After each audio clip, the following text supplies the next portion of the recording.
Just waiting for more people to come in. Somebody says, what is the prompt here? I think it's self-explanatory. Yeah. If you want to ask some more questions, you can send a request to get in the box. But yeah, so today this is the topic. Don't date. Hey, how you doing, Harper? Today's live is about do not date promiscuous men. I will tell you why I say that is that I saw a clip of Mace on that podcast that he does with Cameron. And he was talking about like men not dating women that had children with a certain type of men, or women that like have slept with certain men and everything. And my thing is, I was wondering, why is it that it's okay for men to put these standards onto women? And that's fine. Everybody has the right to their standards on who's sleeping with who's what, this, that, and the third. But when it comes to women actually saying these things, it's like, oh, that's just a man. You should go ahead and accept that. You know what I'm saying? So that's what I want to talk about today. Because so really, I couldn't fit double standards in there, but just double standards included. So women should not date promiscuous men, double standards, all of that. Hey, how you doing, Gigi? And I definitely agree, Toya. So yeah, that's what I wanted to talk about, because like I said, it was really blowing me that like it was so many men having these conversations about not talking to a woman that's did this, that, and the third, when the men that we're talking about have done everything and then some. Like somebody like Mace, who proudly talks about all of the women that he's been with, then got exposed by being with a T woman allegedly and a whole bunch of other stuff. You've done all of that, but you out here trying to judge women? That's very weird to me, you know? And I do believe that women, unfortunately, perpetuate this too, because they never give men pushback when it comes to those type of things. Women will accept the man that they know is ran through, that's been with everybody, that has community pain. A woman will accept that. A man with a bad reputation, a man with 6, 7, 8, 9, 10 kids. Women will do that. But oftentimes men, they may entertain those women, but they know they're never going to be serious about those women. And I really feel like until women start treating men the way that men treat them, all of these crazy things will continue. Because why would they change if you still entertain them regardless? You know? So anyway, that's what I wanted to talk about today. Women should not date promiscuous men. Don't entertain them. And also, side note, want to talk about the double standards that men have for women that women seem to not have for them. So yeah, that's what this is about today. Let's see here. Harper, you said we don't hold them to any standards and they've been running them up. I definitely agree. And I think that that's another thing, is that like women really let men do whatever, and we'll sit there and say, oh, that's just a man being a man. But in what world do men say that for women? Like, oh, that's just a woman being a woman. Oh, yeah, women just cheat on men. They get bored. That's just a woman being a woman. Yep. Where are men giving women that type of excuse? None. Nowhere. Let's see here. Gigi, you said, are you referencing the black man that was on the podcast saying cheat on your woman? I'm referencing a podcast that it was Mace, the rapper Mace, and rapper Cameron. They have that podcast together. They were talking about not entertaining women that had been with certain men or had children by certain men, and not entertaining those women. Exactly, Kels the Great. A man gonna do what a man gonna do. Nobody says that about women. Oh yeah, that woman, women just gonna be like that.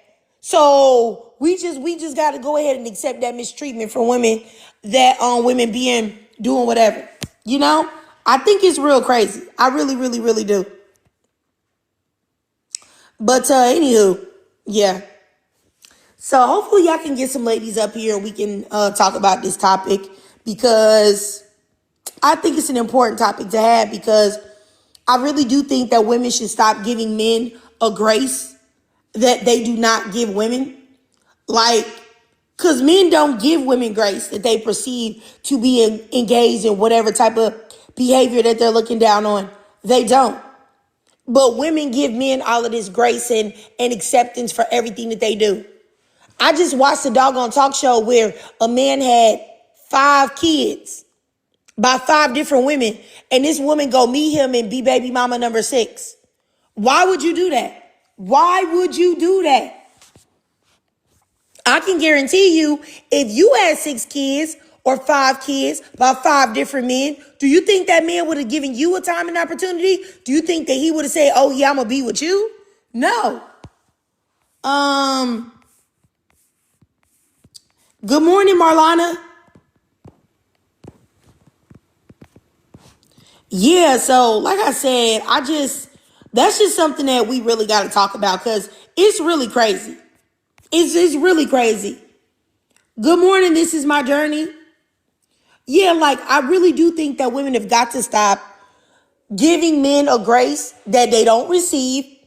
And this whole, sexuality, promiscuity chat to where you have men that are totally ran through, totally nasty, trying to judge a woman for what she's done is really nuts to me. Like, I think that's probably the biggest nerve of all time. You have rappers who have put their thing in anything and everything talking about, oh, I wouldn't talk to her because I don't like who she's had sex with. What? What? Sir? Like, it's crazy to me. Like, that's so nuts. And it's crazy because women let men get away with this. I've never let men get away with this, but people do let men get away with this. Marlana, you said, Trick, I hope this life will be better for you.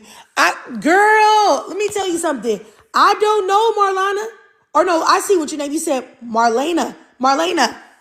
I don't know, Marlena. I don't know. Because I'm telling you, it's been crazy. It's been crazy. Oh my goodness. Yes, yes, Kels the Great. They always, and what's crazy is men will always have a reason to validate why they can be ran through.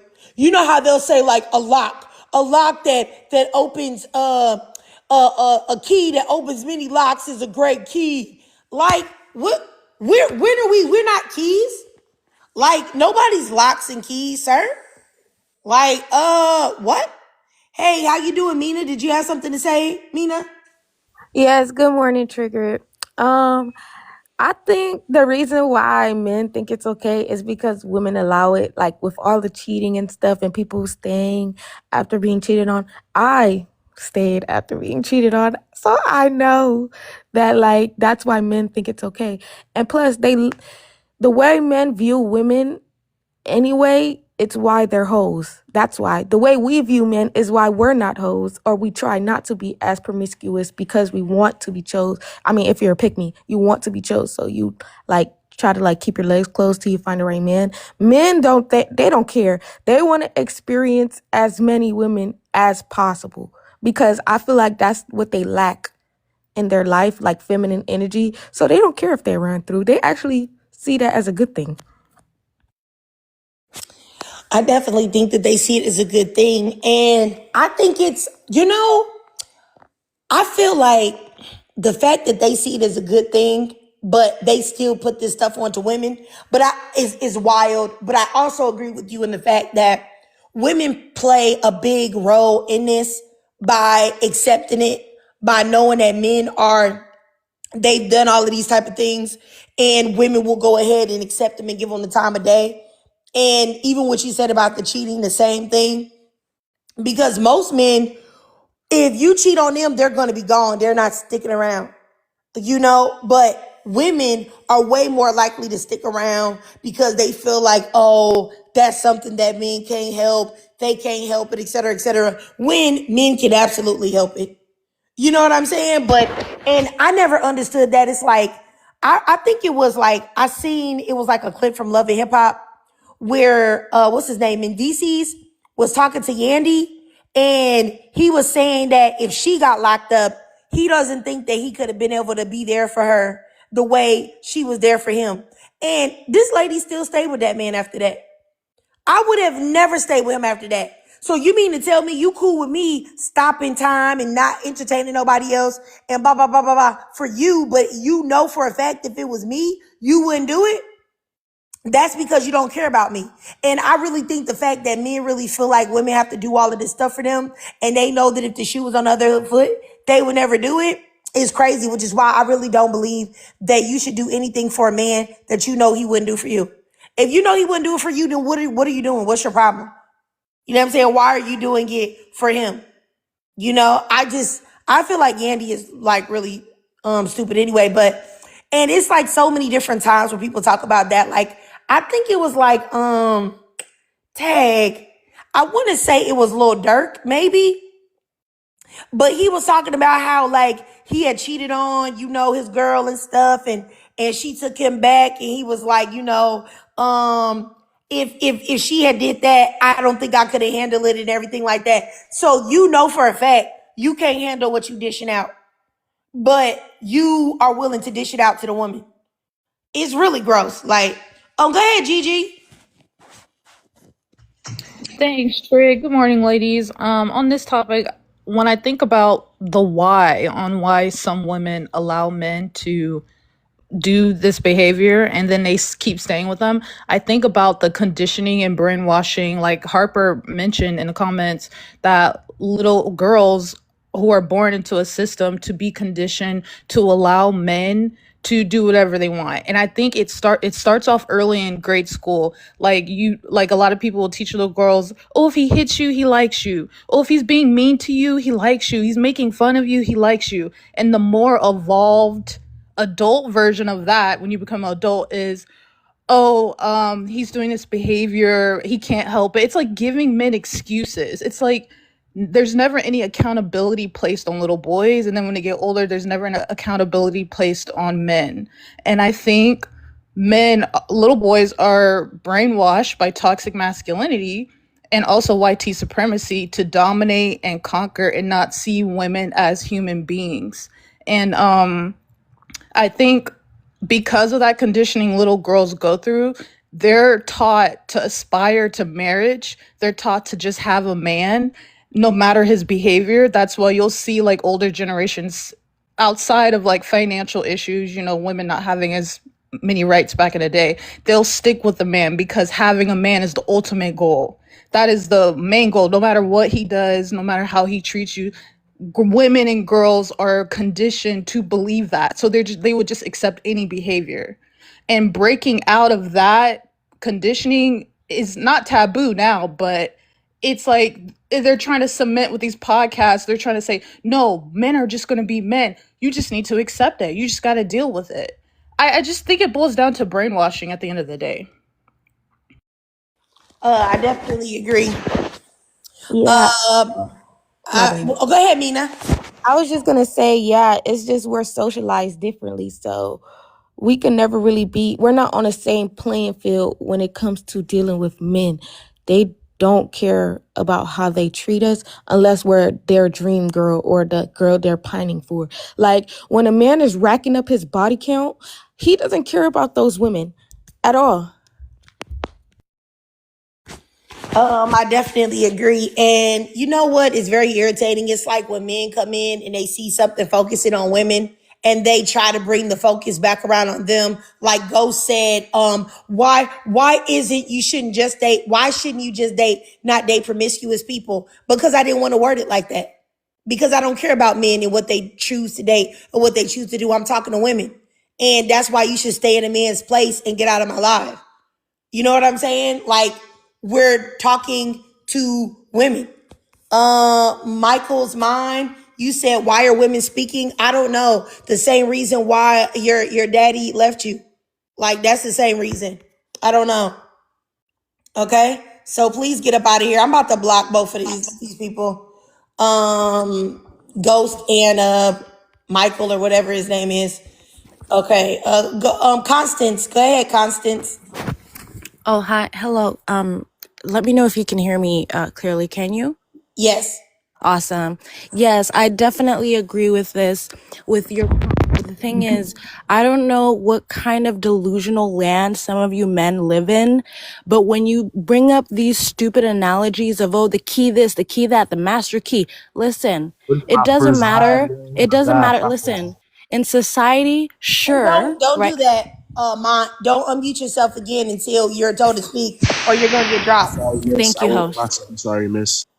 Thank you, Okay, go ahead, host. Constance. Yeah, so as I was saying, sure, in society it may be different, right? Women may be viewed different, men may be viewed different, but at the end of the day, you are not immune to STDs. If it was that different, quote unquote, different, it's different for men. Listen, you're not immune to STDs. You're not immune to impregnating a woman. Okay? You can still get HIV, you can still get chlamydia, you can still impregnate a woman. It was never different. So that's all I wanted to say. Thank you. All right, I got you, Constance, and I definitely agree. Let me go up here to mine. I'm gonna give mine a timer. Let's see here. Let me start it. Go ahead, Mont. You got a timer. You got 2 minutes. I just wanted to come on here and wish everybody a good day today, a good Monday and all that. You feel me? It's a good Monday. But I feel like it's 2025 going into 26. I feel like instead of like arguing about all this, I feel like we need to start connecting more, start working with each other more, and like, cause like the kids are the future. Like kids, they looking up to us, and if they see men and women fighting, what do you think the kids gonna do? They gonna do the same thing. Yeah, I just blocked Mont in the middle of him talking. I just blocked him in the middle of his talking because nobody asked you that. Nobody asked you about the kids. Nobody asked you about the future. Nobody asked you nothing. You should have just strictly stuck to the prompt, and you can't even do that. You already unmuted yourself. You can't even stick to the prompt. So now you're in Blockiana world. That's where you're at, Blockiana. Bye. So sorry, you guys. I blocked him in the middle of while he was talking. So we'll never know whatever type of ignorance he was about to say. All right, let me go up here to Chris. Go ahead, Chris. Hi, how are Hey, you? how you doing, Chris? I'm doing good. So women should not date promiscuous men. I do agree. But the reason I agree is because most men who are promiscuous are also people who are pedatory. Not only pedatory, but they have kind of mastered the art of coercion. So oftentimes, men who deem themselves as being promiscuous are not emotionally mature enough to understand when they are being pedatory, when they're in the gray area of consent because they're being coercive towards women. And so yes, I agree that women should not date men who are promiscuous for that reason. All right, I got you, Chris. Constance, you had something to say? Yeah, I had something to say. Yes, I definitely agree with you, Chris. And women in the live, please, please consider men when you are vetting men.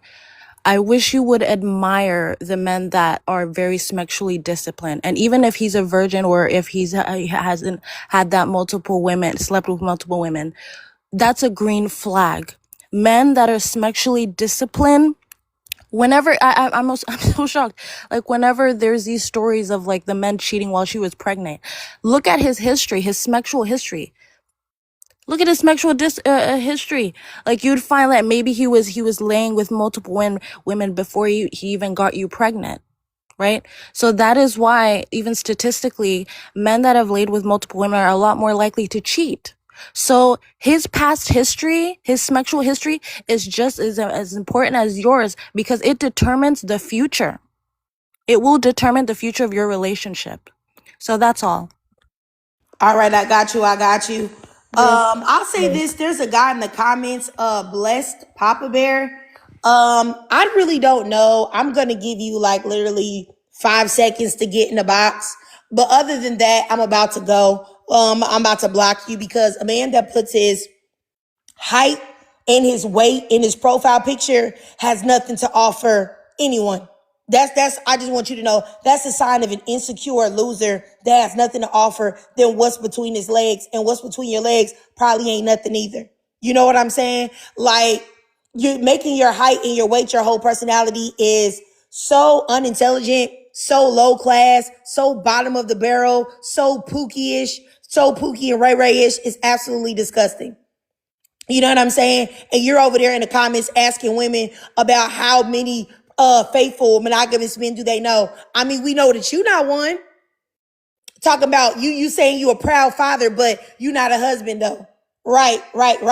You're the ran through, trifling, dirty dicked, genital warts on your ball sacks that we're talking about. That's the reason why you came in here. Cause you the dirty dick Negro that we're talking about. Nasty. Probably when you pee doggone radiator fluid, battery acid having jizz. You know what I'm saying? Please get up out of here. Let me just block you. All right. Have a great day, nasty dick. Bye. See you later.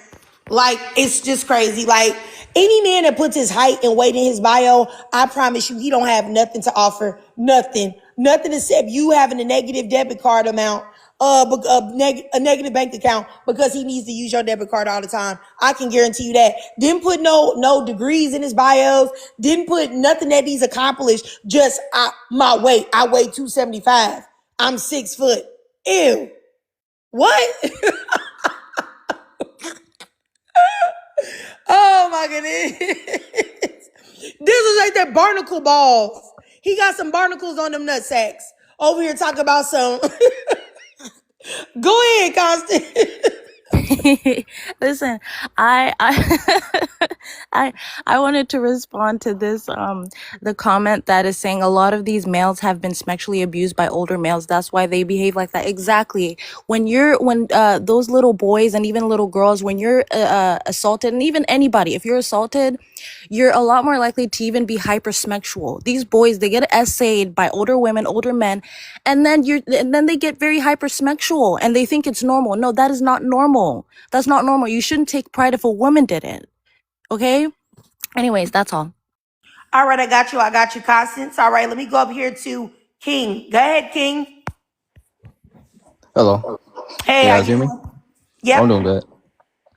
Yeah, I was gonna say, I agree with the comment at the bottom. That was also saying that the men that were like assaulted when they were like younger. Because while I was telling her basically, uh, even men that get like, I know y'all been seeing the men that talk about sleeping with like older women when they're like younger and stuff like that, and they don't see themselves as like being victims. That also plays effect on their mind because later on when they grow up, that also causes them issues. So like actually be like in healthy relationships, they'll end up being like either hypersexual, etc. Because it has like different effects that how it could affect you. So that's what I was basically saying in the comment. But yeah, like men that are not like sexually disciplined, they will end up being like extremely very lustful and fall into like temptation if they're not like actually focus on like their control, etc. All right, I got you. Well, Well, Chris, you had something to say, Chris? yeah. Okay, go ahead, Chris. Well, I mean, not only that, they also have they have usually a lack of accountability. They have a lack of emotional maturity typically, and these are the type of men that don't like women, don't love women. They don't even really like women, but they use women as objects.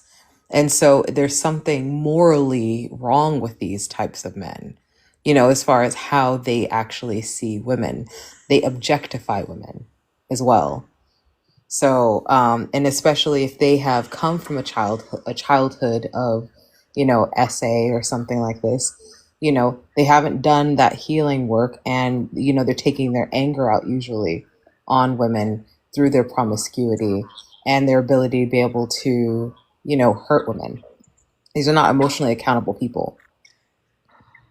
All right, I got you, Chris. And I just want to say this is that hopefully this doesn't come off the wrong way. But I just want to say I really don't care. I don't care about what the men are experiencing.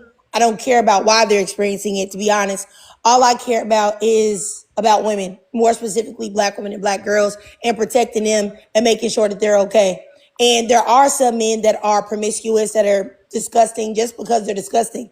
It doesn't have anything to do with any sexual trauma. Not saying that there aren't men that are like that because of sexual trauma, because of course I know that to be the truth, that there are men that behave like that, but there are also men that are just like that because they're lustful and they're demonic and they're just trifling.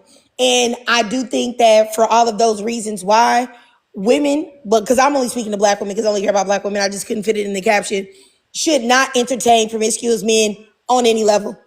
I don't care if he tells you why, oh, it was this, oh, it was that, my mother's friend, she was 40 and I was 14. That's disgusting, absolutely. But at the end of the day, that's not something that you can afford to be concerned with as a woman. All you can do is be concerned with yourself and protecting your body and making sure that you don't get something that you can't get rid of because this man doesn't have any self-control.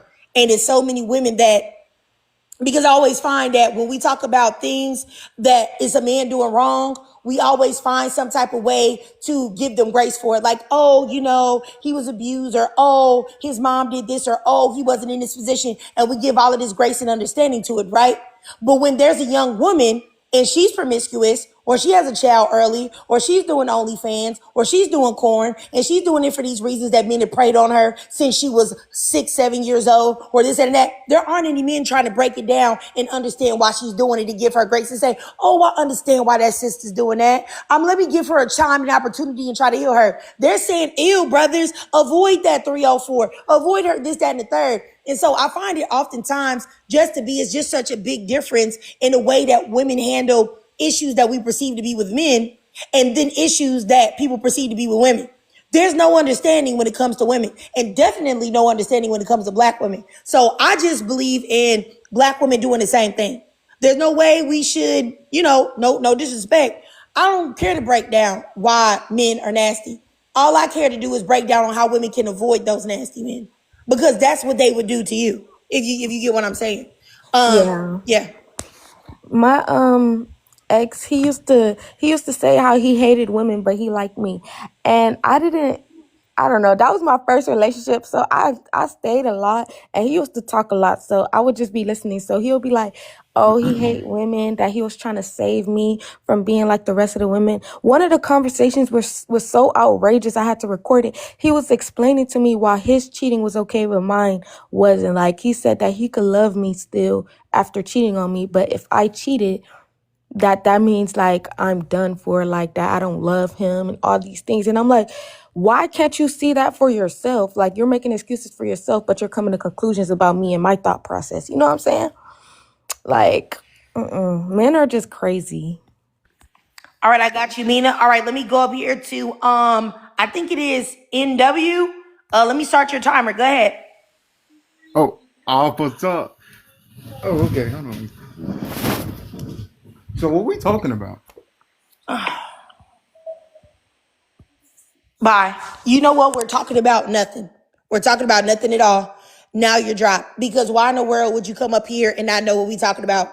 I'm not your mama. I'm not your teacher. I'm not your granny. I'm not your baby mama. We're having a discussion. And if you didn't know, then why would you come up here? That's the exact type of stuff that I'm talking about. Like, I really do think that men are so used to women, like, just laboring and doing things for them, that it's really off the chain and insane. For real. Like, what would make you get up here and sound like the last time you read a book was, you know what I'm saying, what is that book that my daughter likes? Captain Underpants? I don't know if anybody knows what that book is. I think it's Captain Underpants. The books with the real big letters. The last time you read a book, it was one of those, or Cat in the Hat, or Green Eggs and Ham, or something like that, or Berenstain Bears. You know what I'm saying? Like, you come up here like, oh, it's just crazy. What we talking about? What we talking about? Nothing. We're not talking about nothing at all. We're not talking about nothing. Nothing at all. At least nothing that you're gonna talk about. Anywho, like I said, you guys, I really do think that the more we as women honestly start holding men to the rigorous standards that they hold us to, the better off all women will be. You have something to say, Chris? Yeah, no, I was just gonna respond to Mina and just tell it that's exactly what I was talking about earlier when I said a lot of these men don't even like us. They don't even like us. But they're sitting here and they're trying to perform masculinity and trying to like sleep with a whole bunch of women and stuff like that because, that's a notch on their belt and that ups their status in their mind, etc. They don't even really like us. They don't treat us like they like us. That's all I have to say. Okay, all right, I got you. Oh, go ahead, Mina. And if they act like they like us, they label them as simps. Like, it's like they get rewarded for treating us bad in their community. But in our community, we have to treat men good. We have to perform for men in order to get the right type of attention that we want, like to get a boyfriend and not to be treated like a hoe. But them, they don't get rewarded for that. They actually get rewarded for treating us like hoes, for degrading us in their community. Like, I don't know if you've seen that TikTok where the girl was talking about how her dad told her a story about how her dad basically went up to this girl's apartment that he was talking to with his homeboy, and they both did stuff with her just because she was talking to both of them at the same time. Like, yeah, I did see that video, and she wasn't even dating either of them. She wasn't even their girlfriend, and they were still upset.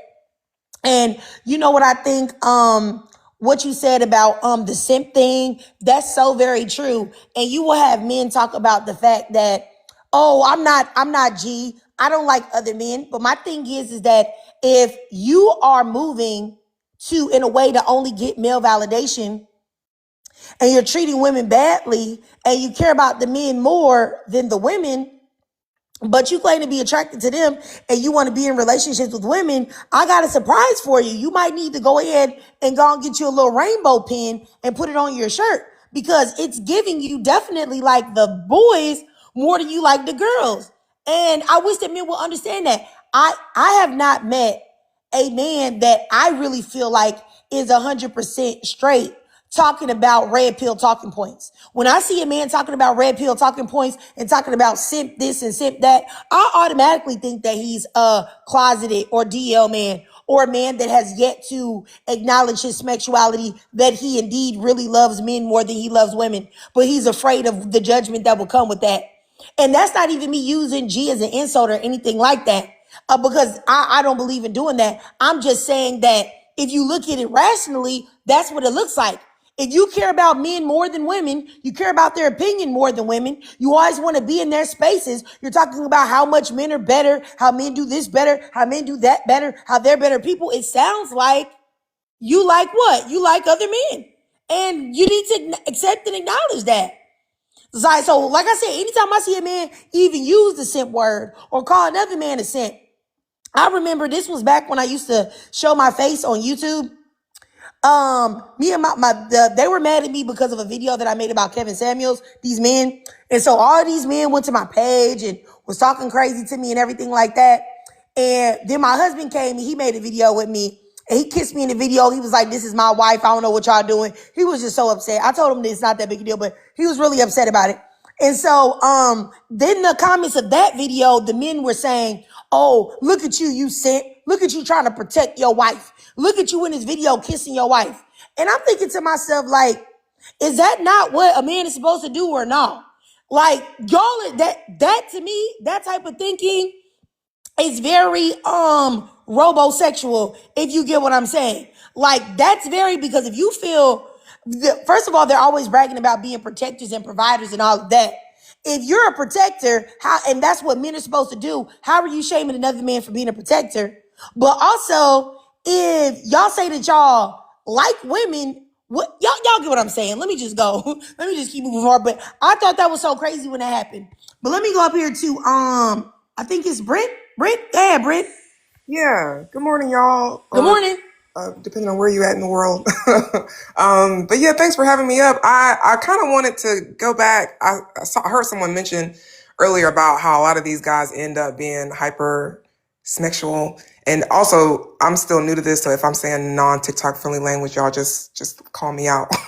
But I don't think we talk about that enough. And I know we're not here to unpack that. That's for them to unpack. Like, they need to go to therapy and try to like figure that out. But it really makes me mad when I think about how many young boys, whether it was a man or an older woman, right, that probably essayed them.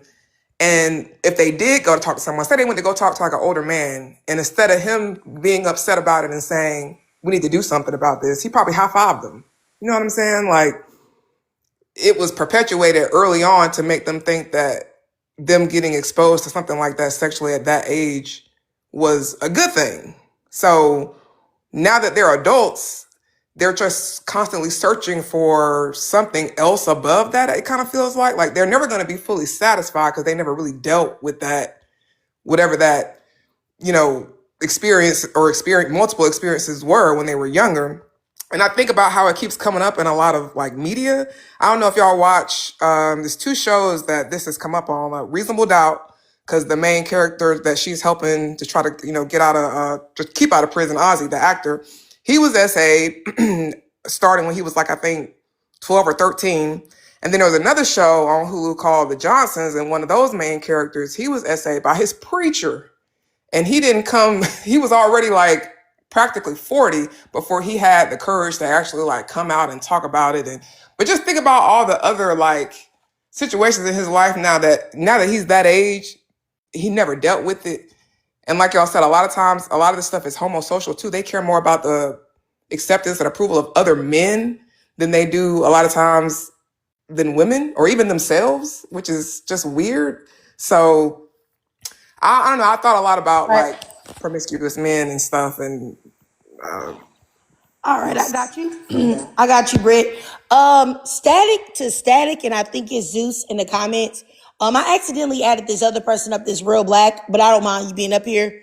But Static, you about to get blocked. I'm gonna give you 5 seconds to get in the box, and if you don't, that's fine. But I'm just gonna block you. So I'm gonna give you 5 seconds, Static. I'm gonna send you one more request. You reject it, that's fine, but I am gonna block you. So are you coming up or no? All right, let's see. Okay, no, he rejected the request. So let me block Static. Okay, so Static is blocked, y'all. Now let me go up here to, I think the other person's name was Zeus mode. You once again, you as well, you have 5 seconds to get in the box. I'm gonna give you 5 seconds. If you don't get in, you're gonna get blocked as well. So y'all not just gonna be in there irritating the ladies and then being too cowardly to get in the box. So yeah, you got 5 seconds. 5, 4, 3, 2, 1. All right. Let me block you as well. Okay, so you're gone as well. Bye-bye. You're blocked. Now, as far as real black, I actually added you by mistake. I was trying to send a request to Static. But I'll say this, the comments that you're leaving in the chat about women having multiple baby daddies and all of this other stuff, that has nothing to do with the topic. We're not talking about those women. So we're not talking about none of that. We're talking about women not dating promiscuous men. So a lot of times y'all come up here, y'all getting y'all feelings because y'all are promiscuous, y'all are nasty, y'all are wearing through, y'all got HPV and chlamydia and gonorrhea and all of these things. So y'all want to come up here and talk about women. We're not talking about women. We're talking about men and women not dating promiscuous men. And so if you don't want to have that conversation about women not dating promiscuous men, then this isn't the conversation for you to have. It's really just that simple. And I really don't understand why y'all can't stay on topic. Because if this was the topic where we were talking about black women, you wouldn't come up here and talk about, well, what about the black men? What about the black men and what the black men is doing to the black women? You would be perfectly fine having a conversation talking about black women. You wouldn't have a problem with it. But because we're talking about not dating promiscuous men, now you want to throw it off and you want to talk about women. That's not what we're going to do. So if you don't think that you can talk about that real black, then you need to drop. But let me go up here to Queen first. Go ahead, Queen. Queen of Hacks.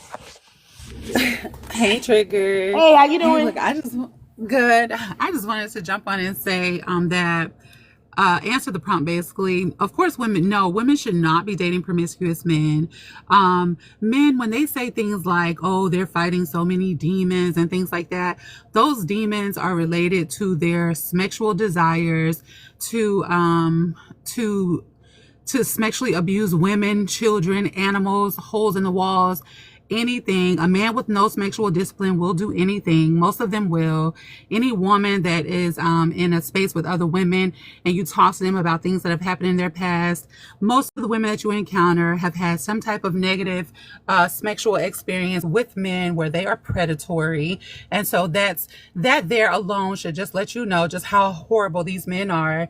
They also are a detriment to the community because they perpetuate these behaviors in the younger men coming up with their pimp mentality. Even when they have a house full of daughters, they're still spreading this pimp mentality to their nephews. So they even perpetuate these horrible events to happen to their own daughters by continuing this crazy mentality within their own spaces, their own families, their own communities. They're just horrible. And when you guys were talking about the men, how they were talking about the women being masculine, the only thing that they say the only time they say women are being masculine is when it's something that they perceive as negative. They never say a woman is being masculine because she's taking out the trash. They never say a woman is being masculine because she's paying half the bills because they can't pay them by themselves. They always want to say, oh, she's being masculine, want to run the house, want to run up in somebody's face and things like that, because they associate masculinity with bad behavior, and it's not that at all. They just don't know how to conduct themselves. They don't know what men should do because most of them have never really been exposed to real men. I definitely agree with you, Queen. Facts for sure. And I noticed that the man in the comments said that we don't get women pregnant. Sorry about that. I had to sneeze. This man said that we don't get women pregnant. That lets you know that the person that made that comment is a dirty dick, deadbeat dad. Because just because you don't get her pregnant doesn't mean you don't make the baby. You still make the baby. You still have a child. So you still have to take care of that child. So regardless of whether you have to carry the baby or not, you're still making the baby. You still have to be that child's father. You still have to pay for that child. But men that say things like that, you already know they not paying for no kid. They a deadbeat. They running off on a plug for sure. And then you also know that means that man is a dirty dick man with barnacles and cobwebs and genital warts all over his nuts and the top of his penis head because he says we don't get women pregnant. Did you not hear about HIV, or did you not hear about chlamydia or gonorrhea or syphilis or HPV or herpes? You didn't hear about none of that? Or no. And just because you use protection doesn't mean that you can't get those diseases. Several of those infections that I just mentioned you get them from skin to skin contact. So even if you use a prophylactic, your skin is still brushing up against that person. You can still get herpes. You can still get HPV, et cetera, et cetera, et cetera. But I really feel like if you don't know these things as a man and at your big age, I'm concerned. As a matter of fact, I'm looking at your picture. I think you've been here before. I think you and I got into it before, either in the chat or in a box, and I dropped you. But go ahead. I'm gonna set you a timer. I'm gonna give you 1 minute. Go ahead, sir. Yes, I'm saying. Yeah, I do. I gotta. You gave me a minute, so I'm gonna make it quick. Listen, this is all full of y'all blame men for being promiscuous, right? But most men. Oh, I'm sorry. I'm so sorry. I didn't even give you a minute, did I? I just let you just get to a point where you thought you was going to say something and you couldn't even say nothing. Oops, I'm so sorry. I don't care what your bald head has to say. That's the reason why you ain't got no hair on your head right now. Cause you smited. Nobody likes you. That's why you don't have any hair. That's why you bald headed. That's why you can't use a brush. That's why you can't use a comb. Cause nobody likes you. That's why you don't have a lick of hair on your head. Did you know that? Do you know that's why you will forever be doomed for the rest of your life to wear a do-rag with no hair underneath? To wear a wave cap with not a lick, not even one follicle of hair underneath that do-rag. You know that?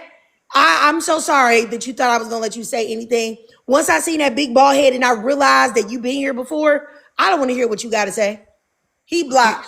He lost the hair for every lie he ever told in his life till he was bald. That's sad.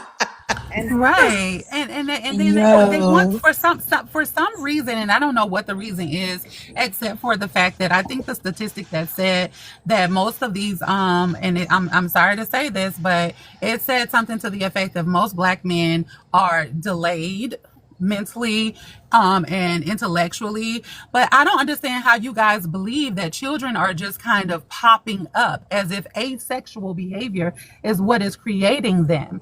A child cannot be created without a man. So these single mothers that you're talking about, I don't care if they have 15 baby daddies. That means there are 15 men that have created broken homes with them unless the 15th one stayed. So Yeah. it makes no sense. It does not correlate to your argument, to your position. Okay? I definitely agree. Let me go up here to Jasmine. Go ahead, Jasmine. Hey, so I really don't have much to say, but I had to join because you are really funny as hell. Like, I'm doing Let's Crack It Up. That's all I wanted to say. Thank you, thank you, thank you.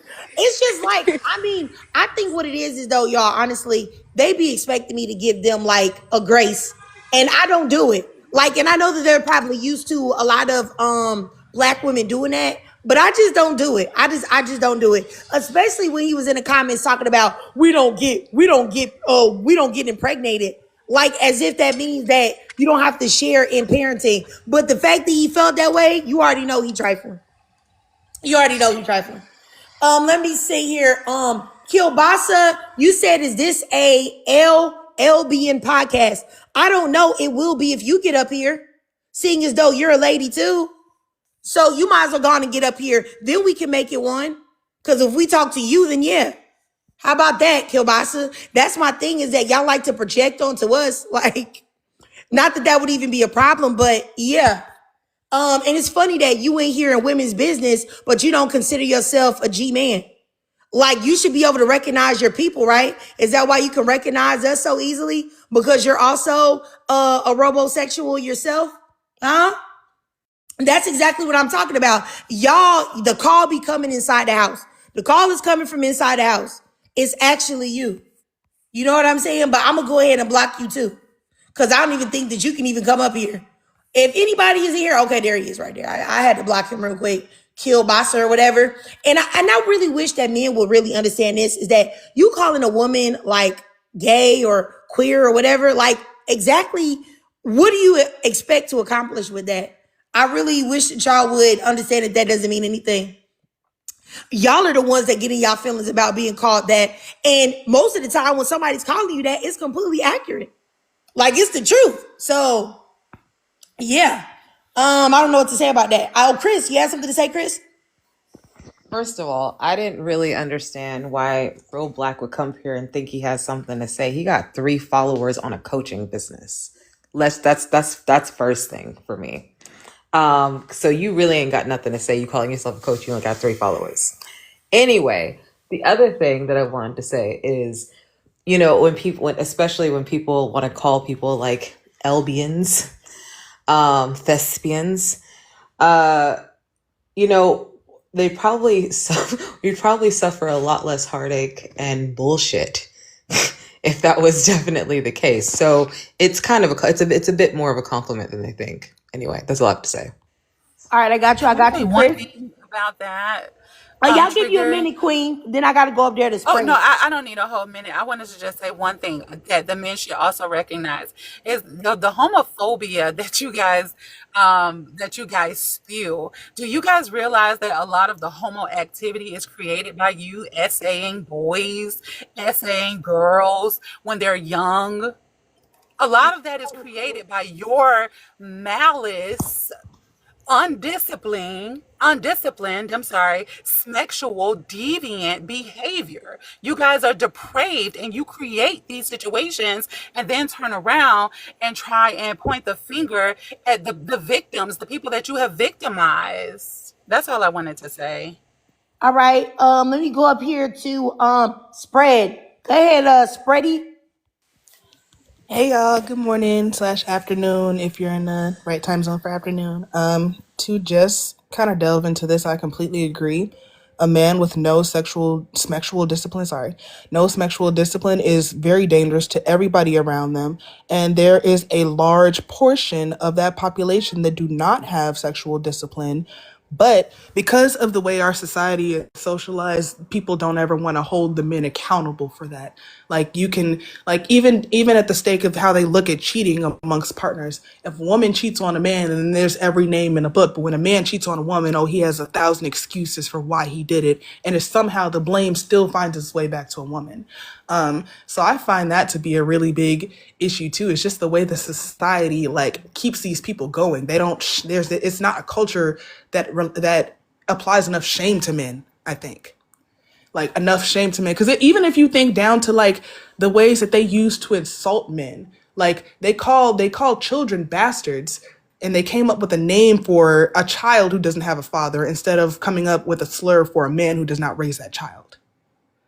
And I feel like because society is kind of spearheaded in such a way, these men never get held accountable. But I 100% think that women should not date promiscuous men. They are a liability. They don't care about anything about themselves or whatever sexual validation or whatever they're getting from it. They're a huge liability.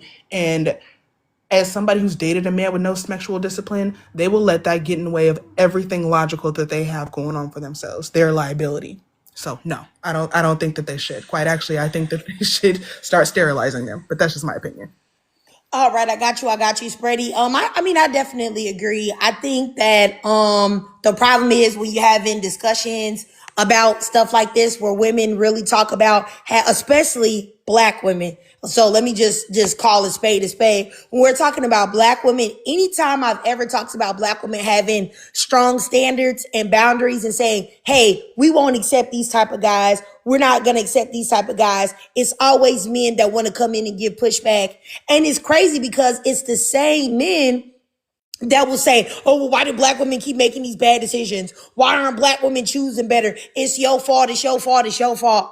And I really do think that first of all, I don't believe the collective of Black men want to see Black women do better, because if Black women, keep consistently making better choices, then who will those Black men prey upon? That's number one. But also, who will they blame their entire failure of their life on? If their mother made better decisions, the sister makes better decisions, their baby mama made better decisions by not choosing them in the first place, then who will they blame for the fact that they have to sleep on their grandma's couch at 35? Who will they rationalize is to blame when they're over a woman's house and she says get out, and the only thing he has is a backpack full of belongings. He only has one backpack full of stuff. You know what I'm saying? So I really do think that Black women have really got to really do better in setting strong standards, and because there's plenty of pick me Black women, and not let pick me Black women influence you either. Oh, you got to give that brother a chance. Oh, no, you don't. No, you don't. Oh, he cheated on you, but you don't want to break up your family. No. You know what I'm saying? But anyway, let me keep going. Go ahead, Zora. Hey, sis, how you doing? Hey, babes. Hey, everybody. Panel chat. Yeah, I agree with the prompt. I think I have found that when I've seen you make said standard, call Black women sorry about that. Call Black women. Oh, I think you breaking up.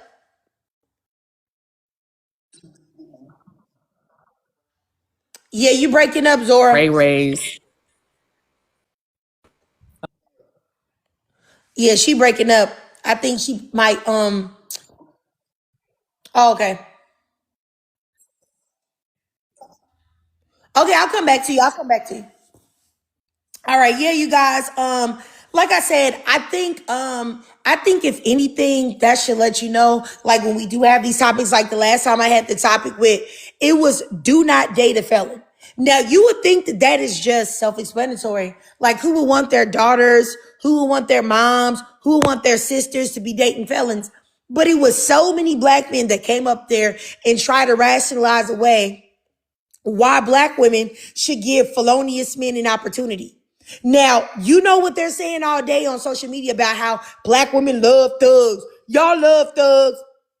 Y'all love criminals. Look at y'all. Y'all ain't no good black women because that's what y'all want. Y'all stupid. But then when I make a live and I talk about black women not doing that, then all I see is black men come out of the cracks like roaches and talk about why black women should give felons an opportunity. That's why I say that you can't anything that they say. Honestly, it's like you're darned if you do, darned if you don't. Really. Because they really truly don't want you to do better. And I really do truly believe that. Honestly. Because these things should be pushed amongst them as well, but it's not. But yeah. You guys, Zora, if you want to speak now. Am I back? Is my Can y'all hear I me hear you now? now. Yeah. Okay, yeah, I got a call, so it kind of interrupted my little Wi-Fi. I don't know how it works. Let me not pretend to be technical. Women should not date promiscuous men. Yeah, I think once you start naming stuff before men, black men are always going to have a problem with it. Men in general are going to have a problem, but black men are going to have a problem. When you put an adjective in front of that, yeah, they think they should have permanent access to you. And it reminds me of historically when people who were, I don't know what the new name is, enslavers, right? In that institution, that peculiar institution, slavery, they said things like slaves were happy. They were narrating stories in their media where they were saying that the people that they were doing all this incredible harm to, like disgusting amounts of psychopathic harm to, were actually happy people and settled, and they can tell by, and they'll name little things, and they tried to put science behind it, literally making up stuff and then structuring it in a particular kind of way. And when black men talk about, they come up here and they prove your point. The felon thing blew me, like to see that promiscuous thing. It's like we know black men specifically, especially in America, who've had a history of being bred, who brag about being breeders, who brag about their desirability being literally in their pants. They're going to have a problem with women, black women specifically, setting standards and denying them access, because just like a slave owner, they think they should have permanent and perpetual access to you. Now, what they do is, in order to help kind of keep their supply, right? If you think about it, you can think about a narc empath, or you can think about it, the way that I think about it is that their patriarchy is horizontal. Well, white men's patriarchy goes up and it builds the penal structures. BLK men, they do it through talk, through media, through literature, through shaming, etc. So they do it with their words. So they're gonna be what people see as contradiction, but it's not contradiction, because you're always gonna have a different set of standards for your slaves than you do for yourself. Literally, you don't see the humanity, so you think you should have access. You think you should be able to come, which is why when we talk about men with children with women, men who have children with women, often they'll say, because they're now coming out of the woodworks and saying that they sometimes are relating to the mother of their children through the child, because they know that that's going to give them permanent access, and that was their hope in getting her pregnant. This is what they're saying. So we have to, I don't think we understand how diabolical they are, because they're in the home with us. So we kind of like, it's such a norm. Like if you turn the pot up slowly, the frog doesn't know that it's about to be boiled, right? So it's like, it's such an odd thing to hear men come up on your panel, the same men who are literally on other men's panels saying the opposite message, right? Saying women, oh, you chose that man and you knew. It's always you knew. So it is disgusting, but I don't think it's a double standard. I don't even think it's hypocrisy. I think it is, how can I maneuver in a savvy way to get you to a position where you're always performing, because my sense of self-identity and what I call masculinity cannot take you being independent, autonomous, and actually having a mind of your own. So what I'm going to do is narc tactics. I'm going to move the pole. I'm going to gaslight. I'm going to say one thing and mean another. I'm going to shame you and then blame you. It's all these tactics it's classic. It's really classic. And I also want to say, because I think someone made a statement, men are responsible for the Albions. It's like, let's let them be responsible for the pick-me's, if anything. Because again, a woman's orientation, let's not make that association, but I do get the point. But I've seen more women who are straight in a very obnoxious way, right? They have to like let the world know, and it does relate to being attacked as a girl. Like that's more of a thing for you to have a program that's inserted in you before you can actually have conscious thought to make your own decisions, and then going out and trying to forever prove your worth to men. That's what I hear more of when I hear Black women talk. But I'm on mute. I'm gonna listen in. Thanks for having me up, Trick. Oh, no problem, no problem, Zora. I appreciate you. I appreciate you. All right, let me go up here. I just added somebody else up here. Well, we'll see if they meant to add. Is it like this? You got something to say, Iron Soul? You there? Yeah, I just wanted to come so yeah, how you doing? I just wanted to talk on the prompt because I seen this. Oh, wait a minute. I can't hear your voice. You black? Yeah, my black. Yeah, I'm black. All right. I thought so. I just couldn't hear because of the background. Go ahead. I'll set your timer Oh for yeah, you. my fault. I got a headset on and I'm driving at the time. But before I started driving, I strolled. I was listening, y'all. You know, I think the prompt is right. You know, women shouldn't date promiscuous men because if you look at it, the male side and see everything that's on social media, you see a lot of men saying, "Hey, why would I want to sleep with a woman that's got a bunch I'm of sorry. bodies Can as you they fix call your it?" sound? Can you like take your headphones out or something? Like it's just too much noise. We cannot hear you. Yeah, let me try something real quick.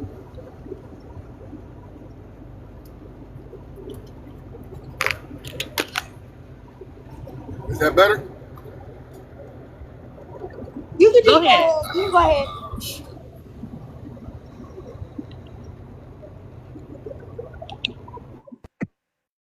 You were pandering. I mean, you were talking. Go ahead, Iron. So I think he muted it because he's trying to see if he can fix the sound. oh my gosh. Yeah. The first thing I heard is I came up because I wanted to come on the panel. What? I'm gonna tell you guys. Now, oh man, I wish that Coach T was in here too, because I wish that you, Zora, and Coach T, y'all was in the live yesterday because it was really crazy. Truly. But I don't want to go off topic, but I was just I waiting thought for you him to were see if he going could. live Sunday. I was like, not me missing the live. What was the topic? Real Oh, quick. well, it wasn't even about the topic. It was like a lady came up and she was in a comment. She had called me a hypocrite, and she said that I'd be hypocritical about the things that I say. And so I had asked her like, what was it that I'm hypocritical about? She was like, I can't think of anything offhand. She said, but I'll get back to you. So she came in a box and she said, yeah, I'm gonna come back to you with what you're hypocritical about, and then I'll be right back. So she came back and she said that I was hypocritical because I said that I protect Black women and I let a woman be dogpiled and be abused and disrespected by the name of, you already know who, Arena. And so, yeah, we went back and forth about that for a minute, and it was real crazy. And I was like, I couldn't believe it because I was like, did she send you here because she blocked me? So it was just like, yeah, that was like real crazy. Like I couldn't believe it. Like this is actually the issue that just keeps going over and over again. And she told me that I should have muted everybody and told people that but if I didn't like what they were saying. And I said, if we start, I don't know if I said this on the live or if this is something I'm thinking in hindsight, but if you start muting people because you don't agree what they're saying, then how can anybody have a conversation without feeling like they can't say too much? You can't have an authentic space. And it's like, she was in there talking crazy to me. If I muted her, then how can she get out what she has to say?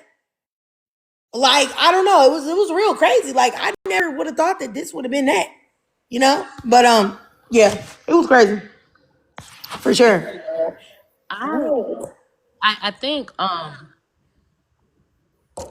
it's a couple of things. The first thing I want to say is oddly enough that I was on mute. There was a 2 hour that was a 2 hour span of time that you gave Rena to talk about her feelings about a YouTube video that none of us had participated in the comments because there was nobody that she said that she wanted to address directly. She wanted to address a red app, another app's activities on another day.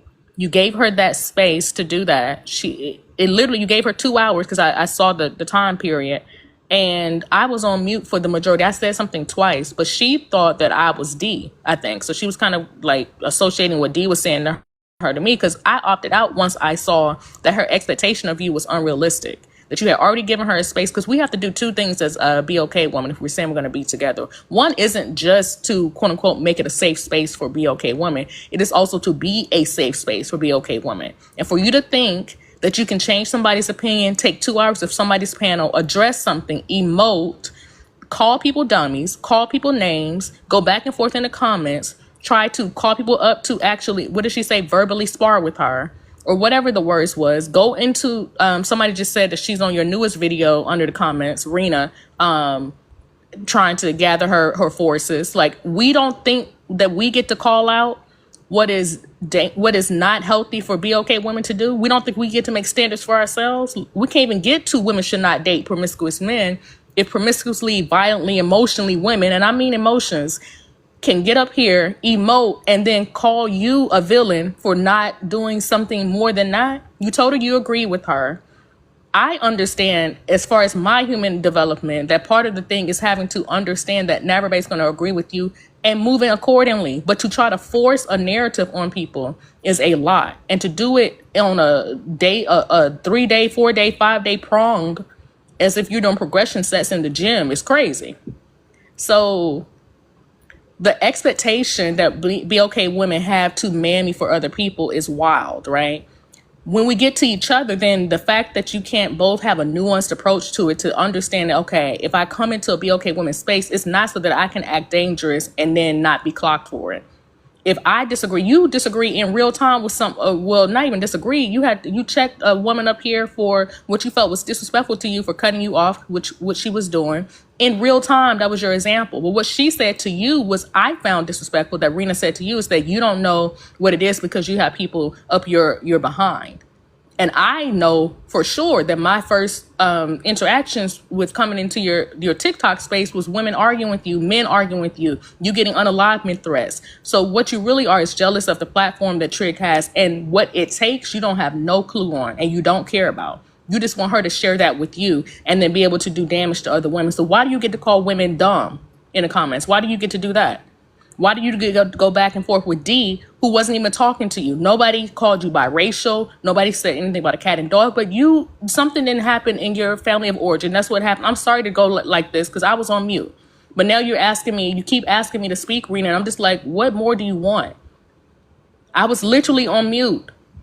And yes, sometimes you have to light in a space. What Black cultural space are you in where somebody who's just literally crashing out, something that should be, you need a journal. Because what do we have to do with a comment on another app that people were making about you being so-called male-centered? And that's what I asked her. So what's going on over here? Why do you block somebody and to be underneath their comments still on another app, galvanizing the troops? I think one of the things that Trig respects about me, and I definitely respect about her, is standing on business about, even if it's unpopular and you're the only one who's standing on it. That's the difference. And we were trying to shore you up to get to that level. At least D was. She was trying to tell you specifically if she's experienced something pushback from other women that she didn't like, and she had to sit with it. And it made her deeply reflect about what she was actually doing. 1. 2, the fact that you have to stand on your own square over here is just what it is. Even if we disagree. And I don't care about your fantasy, your hopes, your dreams about finding a Be Okay family and doing that whole thing. In 2025, that is wild to me. But that's not my personal thing, and it's not my business. So I didn't get why you were invested in having other people who were supporting you in the comments, why you want to jump over that support to talk about some comments on another day on another platform that you didn't agree with. What is that about? And why do you think you get to make Trig your adoptive mother in the moment when she already gave you space, human to human, Black woman to Black woman, and you want to pull more? How dare you? Now, if I come off and do that, then it's going to be an issue. So I'm on mute and it's still an issue. No, stop saying safe space to be a danger to other people. Stop saying that. The expectation is wild, and we will never be able to get to the men if we don't have personal standards for each other. Never. They're always going to think we're just talking. That's why they come up here and they make jokes. They'll be felons and be telling their story because it's the norm. The norm in the Black community is not to have any boundaries. So you're experiencing boundaries as disrespect. And that's something that you got to get some assistance with. We can't help you with that problem. I mean, I definitely agree. Like, I actually, while you were talking, I went to my YouTube and I'm looking at the comments and I'm absolutely flabbergasted. Even saying that she didn't send me multiple messages and multiple DMs, that's not true. She sent me multiple DMs. She sent me a DM about some people that she said she didn't like and that she felt unwelcome in the lives. And it wasn't even you, Zora, and it wasn't even Coach T. It was other people. Then she sent me another DM and talked about you and Coach T in the second DM. Then she sent me another DM after everything happened, and then was telling me about how I dropped the ball and how, you know, she's disappointed in me and how I didn't protect her. And I say my, you know, my brand, which she put in parentheses, is protecting Black women, which is not true. I don't have a brand at all. I've said that multiple times. I don't have a brand. I don't have no merch or nothing like that. I really just want to protect Black women. I love Black women. I think we're amazing. I don't got no shtick, no secret agenda. I'm not trying to get Black women to do nothing. I'm not trying to get Black women to finance my lifestyle or nothing like that. Nothing. So I didn't even really know what she was on. But I spent a whole bunch of time even then talking to her only for her to block me. And then for her to still keep coming back and watching the videos and comment on them and stuff. I think that's like weird. Like, I think that's like really strange. How do you block someone and still go back and try to look at their stuff? I know anybody that I block that I say, hey, I don't want to see them. You know what I'm saying? For the most part, unless I'm trying to make a video or something, somebody has said like, hey, did you hear what such and such? I like to hear you talk about it. But other than that, if I block you, I'm not trying to go back and watch your videos, let alone a live stream that's like 2 hours, 3 hours, 4 hours. Like, why would I do that? That's just creepy and weird. But I responded to her and I told her that I said respectfully, I think you need to get some help. And I do. I think that she needs to get some help, honestly. And I don't even mean that to be on like no funny stuff. I really think that she may need some like, you know, some mental help. I really do. And I'll wait to see if she responds to that. You know, I'll give her till like 5 p.m. today.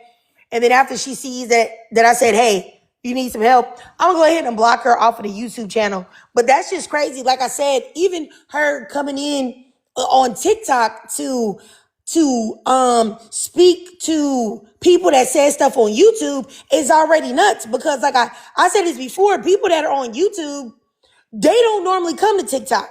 They normally like to stay over there on YouTube. Now, I do have some ladies that deal with me on both platforms or whatever, but a lot of ladies, they only stay on YouTube.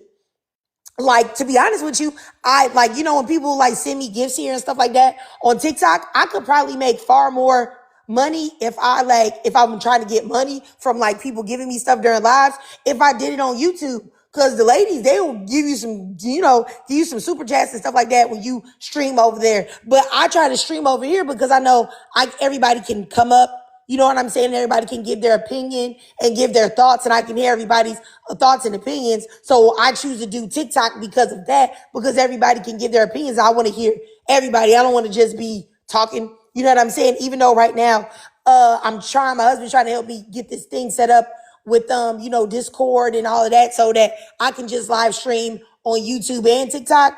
Hopefully I'll be able to get there. But, yeah, so I really, like I said, yeah, StreamYard, or.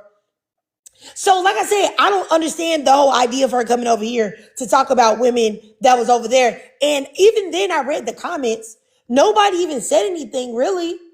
You know, like I said, they just said that some ladies did say that they thought that she was a pick me. And I tried to tell her multiple times that women have called me that. Women have called me a pick me. Women have called me a man hater. Women have called me all type of stuff. You can't internalize it. Because if you internalize it, you're gonna go crazy. You can't let someone else's viewpoint of you affect how you view you. You know what I'm saying? I think it's our expectations, and because here's a couple of things. One video, I think it's maybe the first time I came up or something, or maybe the second time. When I say them comments was like calling for you to say off of my head. I don't. It's a different language. I don't speak, which is to center myself in somebody else's space in that particular way about something that one or two comments that somebody's opinion about what you were saying, because that's what we're talking. If somebody is calling you male center or calling you a pick me, that's black women calling out your behavior. Your behavior. It boggles me that like we can't even be culturally black. That really kind of upsets me that when the door is closed and it's nothing but black women, we're playing white women games with each other. So the direct person is being read as mean and a bully, and that's fine. Did I come to you and be like, let me have a place to talk about how these people is calling me mean and because who the F cares? What is it? I'm early. I know I'm early. I'm early on what it is to try to help us look at ourselves, right? And how painful that can be for people who are having reality collapses when I speak, not even on purpose sometimes, and then trying to project that outwards. I don't understand the 7-day, appeal to when you gave her what she wanted and she didn't accept it. That's when I knew it wasn't about whatever it was that she said. I knew it from the beginning. But when you gave her and affirmed her and you was kind and important and you was genuine, I'm sorry, you gave the genuine version of that. Chilotan come up here and apologize for nothing. She didn't even do anything and apologize. 3-4 women came up here and said, okay, we'll see you in a sensitive space. Let's hold you space. And she took that as an opportunity to move like a narc. So now we're giving pedestals to narcs. Is that what we're doing? What is going on over here? Like, I don't understand the people who think that she should have more space. She should have more space to like do what? Like, why do y'all, it's a crazy mammified expectation that you're supposed to do something more than give her 2 hours to emote, have women come up here and say there. And it's not that I'm not emotionally aware or intelligent. I'm so emotionally aware that I know when someone is actually putting on a narc performance where nothing is going to self-soothe them and there's no helping them because what they want is attention. I know the difference.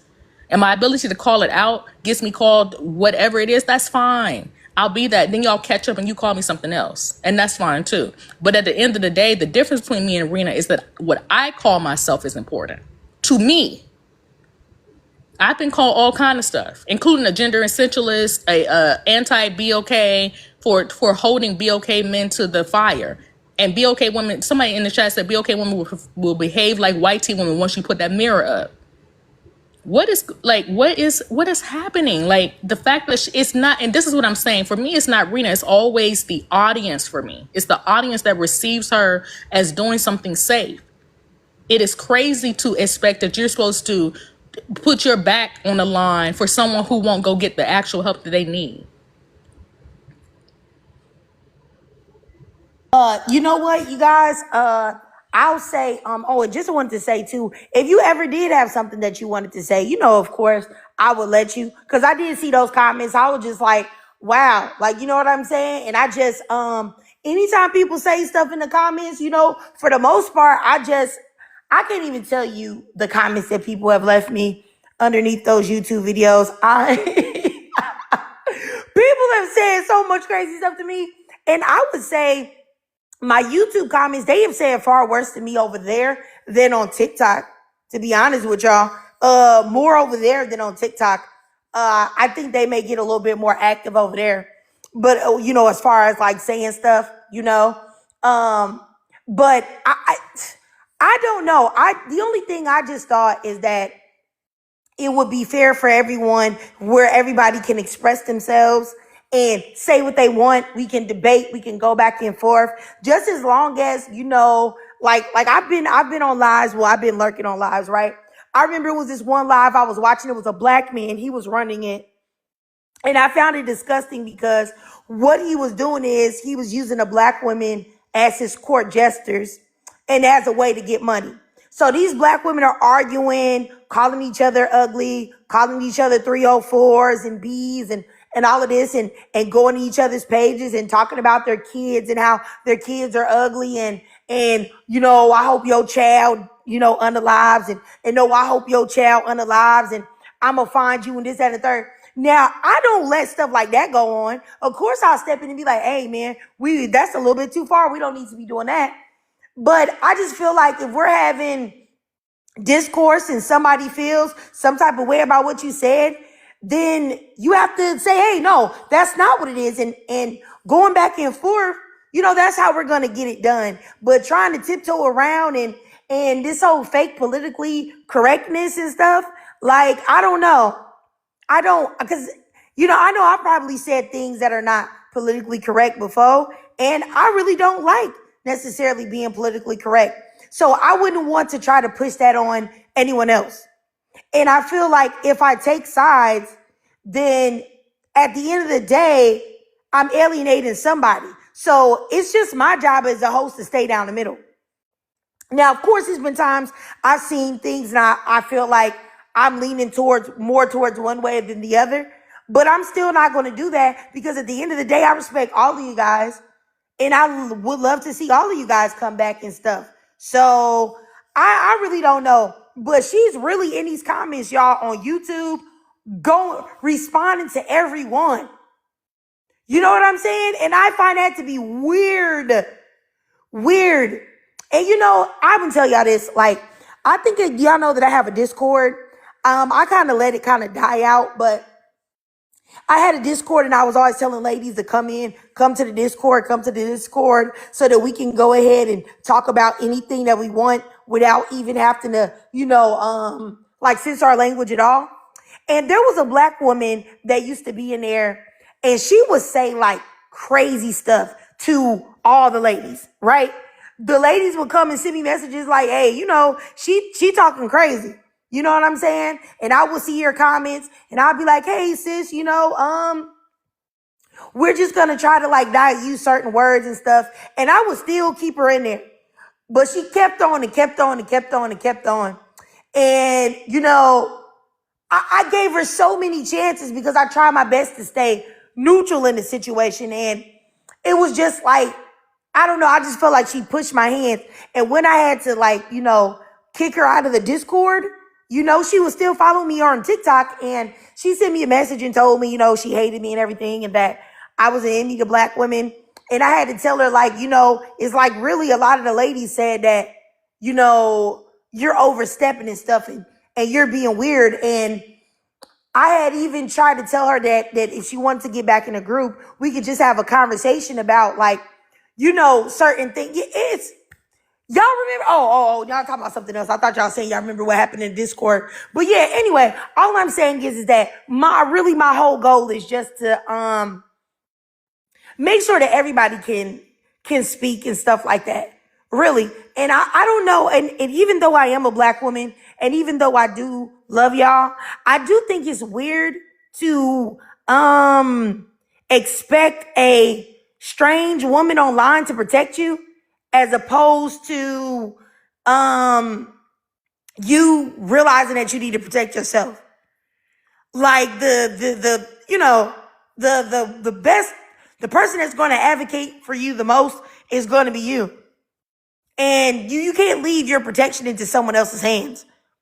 I don't even believe in leaving protection of me into a man's hands. You know what I'm saying? But anyway, yeah, we kind of went off topic where I went off topic. So I'm sorry about that, you guys, but I really had to get that out because that was really, really weighing on my spirit for real. Because I just thought that was just so insane. I just thought that was just so nuts. Like, honestly, I really did. It was just too much for me. Too much for me, But anywho, if you guys want to get back on it, if you guys want to talk about, not dating these ran through men out here, let's see here. Raymundo in the comments. I see you talking, Raymundo. You are a white tea Hispanic. I do not talk to y'all. So go over there and talk to your own people. You know what I'm saying? About, let me not be messy. I was about to really say something crazy. Yeah, just go talk to them about, yeah. No, you don't need to talk about black people. Okay, let me see here. Let me go down. Queen, did you have anything to say, sis? No, I'm going to go ahead and jump down, but thank you, Trigger. I'll be in the comments. Oh, no problem. Hopefully I didn't run y'all off. My bad. I'm sorry. No, not at all. Okay, you guys. Yeah, like I said, y'all, as I'm talking, I'm sitting here looking at these comments right now. I promise you. Oh, G just responded to me again. What is wrong with you? This is, this is probably top three most weirdest interactions. Um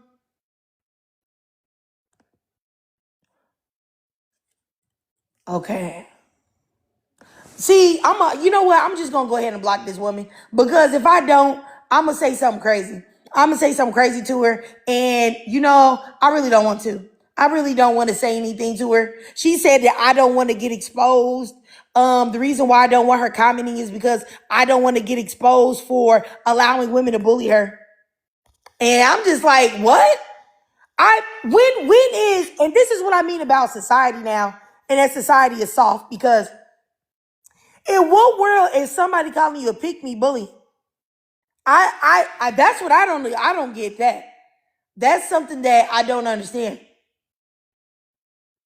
Yeah, but yeah, she gotta go.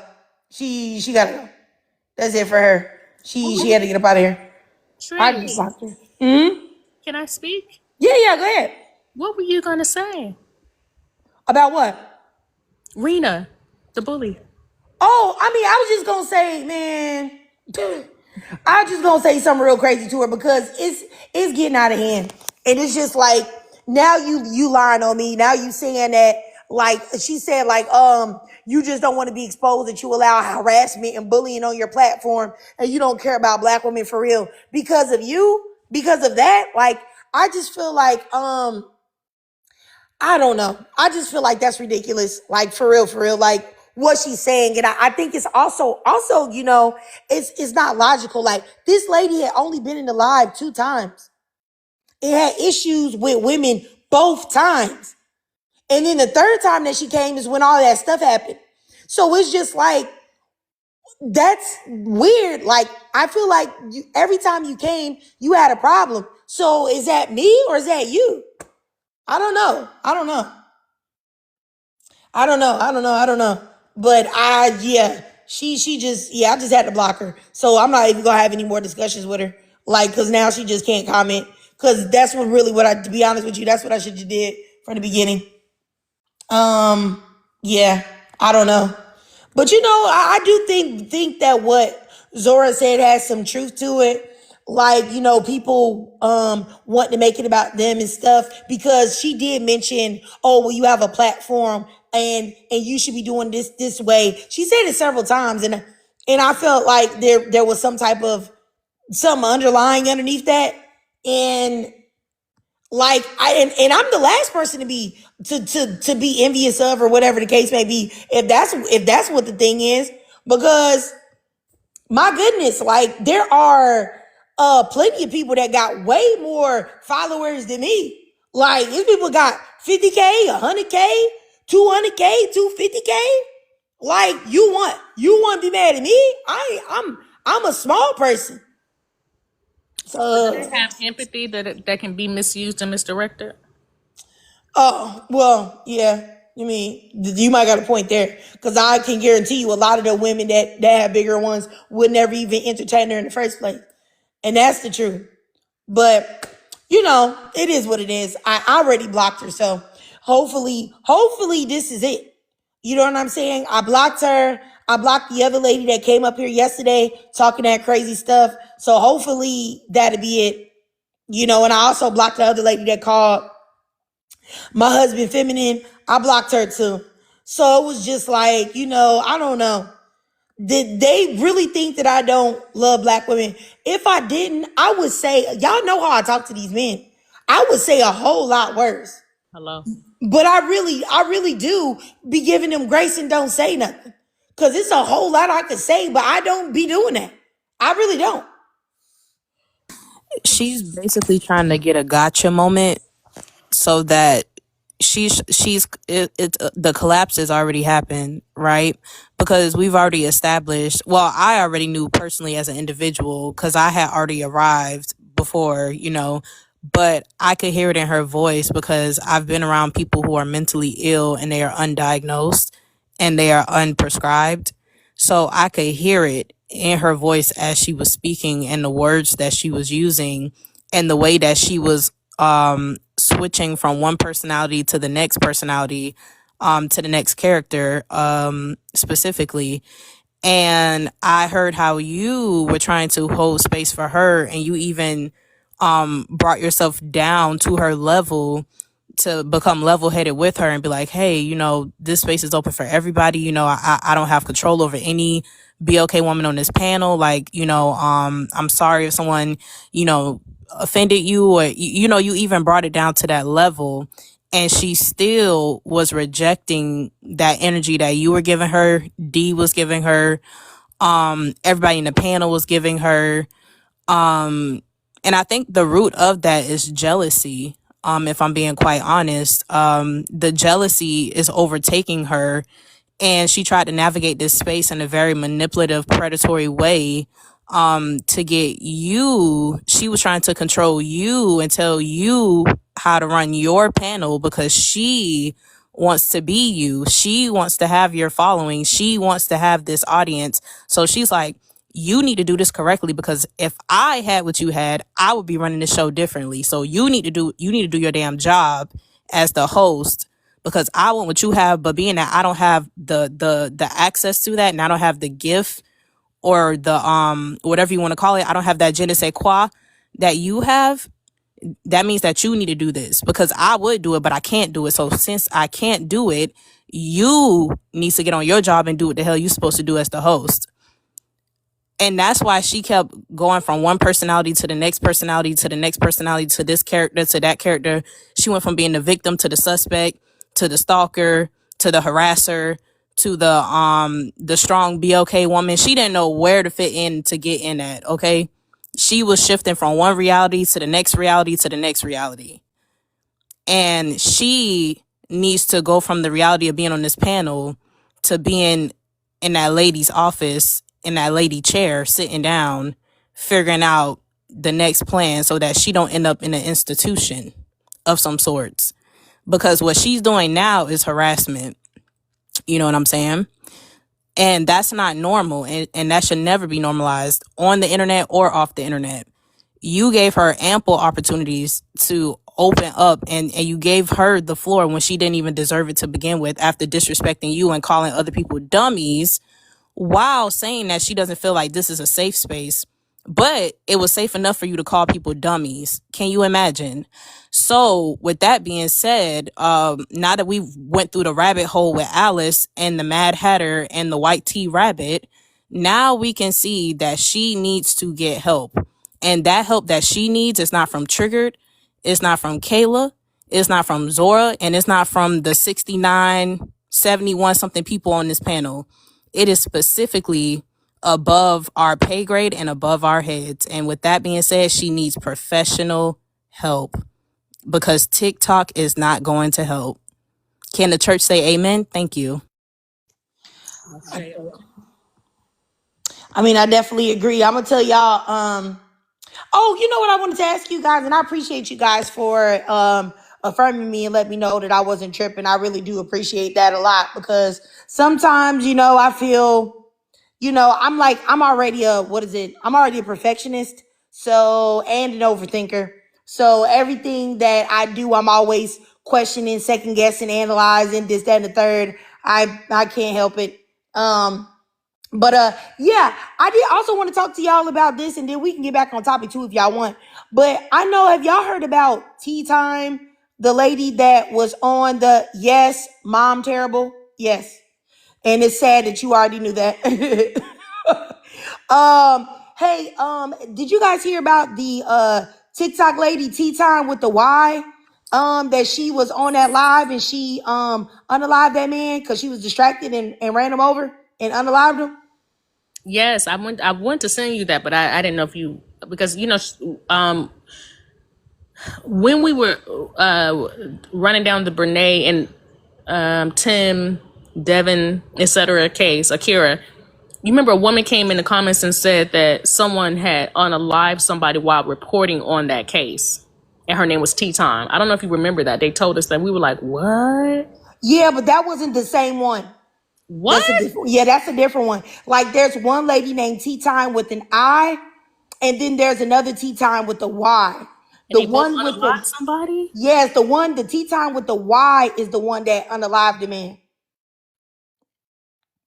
Yeah, she when she had her old page, she had like a lot of subs. I think it was like 250K. She had followed me back then, but I mean, if I'm gonna just be real, I might as well. I had went to her page because one time her live popped up, and so they were having this like real messy topic or whatever, and I had clicked on her name, and it said follow back, and I wonder what she followed me for because I don't make no type of content like she be making. And then, but I just let everything ride out. And I would still see her even after that page, I think got shut down or something like that. She had made another page and I would see her in my feed. Didn't block her or anything. I would just see her in my feed. But I blocked her. I ended up blocking her because they are part of something called Messy Talk or whatever. And when I did that live on Cartel Samuels, if y'all remember when I did that live on him and all them people came in defending that felon and they was going off on me, and then that one guy came in the live and he threatened me and all that crazy stuff. I saw that man in her live. Yes. And they was and that is when I was like, oh, okay. So you play them type of games. So that's when I had blocked her. When I saw that. And so then not too long after that, and that hasn't even been that long ago, to be honest with y'all. That hasn't been long ago at all because that video, that cartel live, that hadn't even been that long ago. So all of this is recent. And then when I saw people talking about that tea time and unalive somebody, and I saw that it was her, I was just like, that's why you got to be careful about the energy that you put out in this world. You always talk about somebody else's mess and arguing with people every day and doing all this hooting and hollering. And now look at you. You over here like, and she going to prison. Like, baby, you unalived a white man. You are going to prison, baby. You are. You're cooked. That's what I think anyway. But yeah, no, I went to send you that video, but I was like, I didn't know if it would be helpful because it was a video of a woman who was saying that after she unalived the woman, that 3 days later she went back on TikTok, which I think was yesterday, and got on live on somebody's panel, and they were asking if she want to play music or listen to music and send your cash apps to this lady. She's gonna need it. She didn't admit to, of course, the accident happening. And she said, yeah, play some music. And they were sending her cash. And then I saw that man, he was, what do we call him now? He was loudly, I think it was, y'all, not me being stuck, because I don't know what was calling him. He was flamboyant. That's not even the right word for it, but like a flamingo. Like he was saying that he was on that live. I think I saw a clip. I'm gonna have to send it to you now, where he was like shaking his head. I'm like, I think that's that same man that came into this place with them, because those people had symbols in their little things when I noticed it was a cult, right? Before you went and had to go see, and he came up here, I think it's the same man, and he was saying that he was gonna go and find the people who were saying anything about her, and show up and say that they're the ones who unalived that man. Just craziness, right? But I was just like, what is going on? Like, and they said that she had a green screen while she was driving so she can, to get away with what she was doing. So I think that's really odd. I think it's odd energetically, for sure. I think it's weird that there was a touchdown in your space of that hurricane of a man coming down here, and that now he's associated with that. Because I saw him and I was like, I think that looks like the same man with them dreads, like bouncing all over the place. Go hyphy. That's what I was looking for yesterday. Anyway, so yeah, it's connected in a very odd way. But I don't know if you remember, I said to you, like, energetically, that was a little different for me. I think I DM'd you and was just like, whatever that was on that live about Cartel Samuels and them people coming in here with them things in there, them little symbols, them little GANG symbols in their thing, and crashing out and making, threats and all that stuff that man was doing. I don't remember his name. That's how unimportant he is. But energetically, I was like, that felt different than the normal back and forth. And now here we have a man being unalived. So yeah, I can see you tracing it energetically. Yeah, and you know what I found out? I find it to be crazy that a man would threaten a woman when his life is literally a click away of finding everything out about him. I just think that's just crazy for somebody to be so traceable and talk so crazy and reckless. And you never know who you're talking to. You never know who you're dealing with. You never know their mental state. To play like that is really crazy, in my opinion. But yeah, I think that whole thing that they have over there, if I were to be honest with you, I think it's demonic. I think that the majority of them are demons and demonic individuals, and they're miserable people, human beings that are not happy with their life. And because they're not, they want to make other people suffer. And that's the reason why they take pleasure in other people's pain. That's what I think. And that's why when I see you that type of person, you got to get from around me, because what's wrong with you? Like, honestly.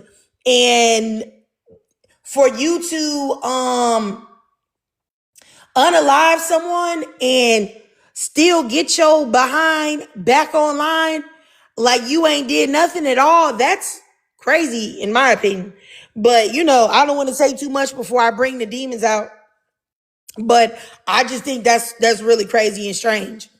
You know what I'm saying? And also, like, in what world is it smart for you to live stream while driving? Like, that's something that requires a lot of your attention. Like, you reading the comments, you looking down, you looking at the people in the box, you trying to mediate what's going on.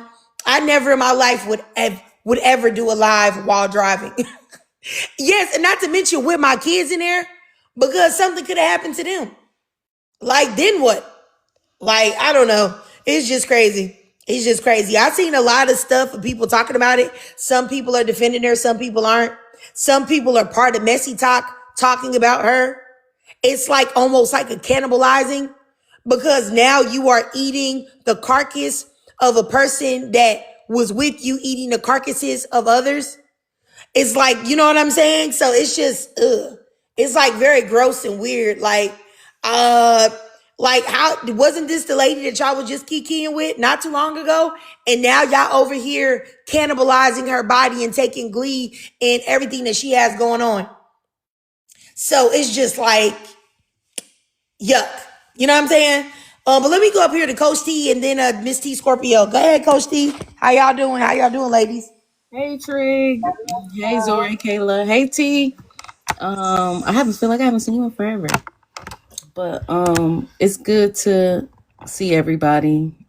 It's another Monday here and it's snowing where I'm at, so that's the forgive me for sounding like a little bit like Rena today. But I want to talk about the tea time lady and then I'll talk about the topic. The tea time lady to me is very inappropriate because one, you should not be live streaming and on driving, right? You shouldn't be live streaming and driving, period. Like, when I have to get in the car, I realized something very early on as a driver, that I cannot multitask when driving. I know, right? Shocker, because I'm usually multitasking all the time. But when it comes to driving distracted, I cannot do it. I can't send a text and drive. I can't be on YouTube. I can't be on TikTok, panels and driving. Like, I can't do it. And I think that people overestimate how good they are with this whole distracted driving thing. But the reason why is illegal is because you literally can't hurt somebody or yourself when doing it. So it's never worth it. Like, it's never even worth it. I can barely check a text message at a stop sign, like at a stoplight. Like, I'm that person who, when I'm driving, I'm not touching my phone because I can't do it. But I think it's even more inappropriate that she's having this panel discussion and there's a child in the back seat who is being privy to the conversation that's being had on the panel. And we all know what the content of the case is that she's talking about. You're talking about grown adult things that include sexual content, promiscuity, just topics that just are not appropriate for children to be within earshot of hearing. Like, there are times when I don't even know anymore like how people have conversations around children, because when my kids are around, I'll just go to a different room, or like I just won't have a conversation, or like I'll just be quiet and be like, oh yeah, I'm just listening. Or like if you guys are having a panel and I can't get away, I'll just stay in the comments because my kids are within earshot. There's just certain things you don't talk about in front of children because it's just not appropriate. But we obviously know this is somebody who doesn't know what it means to be an adult and to make good decisions, because why do you need to be driving and live streaming at the same time? Like it doesn't, like that doesn't make any sense. But I also wanted to note that this BLK woman, I'm not sure where she lives at. If anybody know where she lives at, put it in the comments. But they're gonna make an example out of her. They are gonna make an example out of this woman. They are going to charge her with any and everything that they can think of, because what she is doing is very dangerous, and she has unalived somebody, and it's recorded, and there's a child. So you vehicular man unaliving, endangering the welfare of a child. They're going to make an example of her so that she is going to be, they're going to set, like Zora said, legal precedent off of this case for people who are doing things on the phones and making mistakes, even down to, I can see this even trickling down to when people are live streaming at work and they make a mistake on somebody's order. I can see all of this being a bigger shift in the society and the culture, and they're going to do it because she's a woman and she's BOK and she unalived a YT man in Orange Man's America. Like they're going to make an example out of her. But when it comes to women dating promiscuous men, I feel like they're all whores. Sorry, excuse me. I don't know if that's TikTok friendly language, but I would just say that in my experience, when dealing with a promiscuous man, or a man who has certain proclivities in when it comes to intimate acts, just be careful and like know what you know and understand, like at the risk of being a gender essentialist. Know and understand that men's brains are wired differently when it comes to intimacy and smegs, and that they are always going to push the envelope further and further and further, and it's always going to be more and more and more and more, to the point where what you're doing just isn't going to be enough for him. So I think that that's something that women should be aware of, that when it comes to promiscuous men, they're always going to push the envelope further and further and further and further to what their body needs to be excited and to feel satisfied. And outside of just the disease factor, that's just one thing to consider too as a woman, is that you're going to be constantly trying to bend and contort yourself and try to meet their needs and do everything that they need to do to feel good, and you're going to end up basically be objectifying yourself and becoming an object for this man who, once you're all used up and you can no longer satisfy him, he'll just throw you away. All right, I got you, Coach T. I appreciate you, sis. Let me go up here to Miss T Scorpio. How you doing, T? Yo. I'm Gucci. Um, what I was saying, like in the comments, when I mentioned, I'm saying about tea time, like I was saying that unfortunately, there's a smart ass attorney somewhere that will pick up on this story and see the headline and look at this as an opportunity, and will try to say that she's addicted to the internet. Like I can already see a defense forming up. Like as the more I read about it, because the fact that she went back online after the accident 4 hours later, I don't know. They might try to build some type of defense. Not saying it's gonna rock, but I could see a smart ass attorney saying that she's addicted to the internet. It's not her fault. Like trying to not make her accountable for her actions. That's what attorneys are there for. That is when you hire an attorney, their job is to try to convince the jury to show you leniency, no matter what type of picture they're trying to paint, even if it's a straight up horse shit. I have been in court. I have heard all kinds of defenses. Trust me. That some rock, some did. So yeah, that was the only point that I was just making. But anywho, back to the topic. Yeah, women dating promiscuous men is actually proven to be extremely dangerous, actually, because those men are psychopathic, those men are sadistic, those men are sociopathic, and they're Machiavellian. Those men, and specifically that they say in society, are a danger, actually. And this is why a lot of men, this is why in the culture and where we're living in, that's why they push women to be in relationships with these type of men, because they have done some research that said that women sustains men's sanity. When a man does not have access to a woman, they become extremely violent.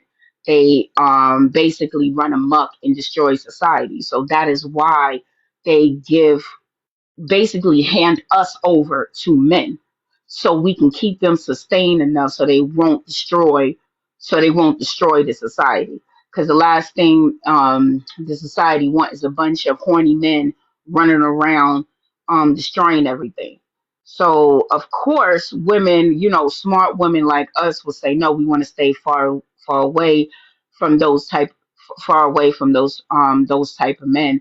And not only they're violent, they also carry a lot of diseases. That's why me personally, even though I don't judge women for having a high body count, I usually will preach, now try to, if you can avoid sleeping with a lot of men, try to avoid it as much as possible. I mean, if I can go back in time, shit, I probably just remain a virgin, but my son wouldn't be here, so I don't regret that, of course.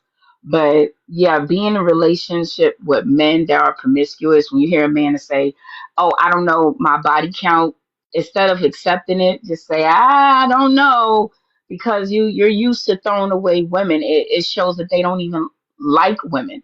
It shows that they don't have no type of emotional connection.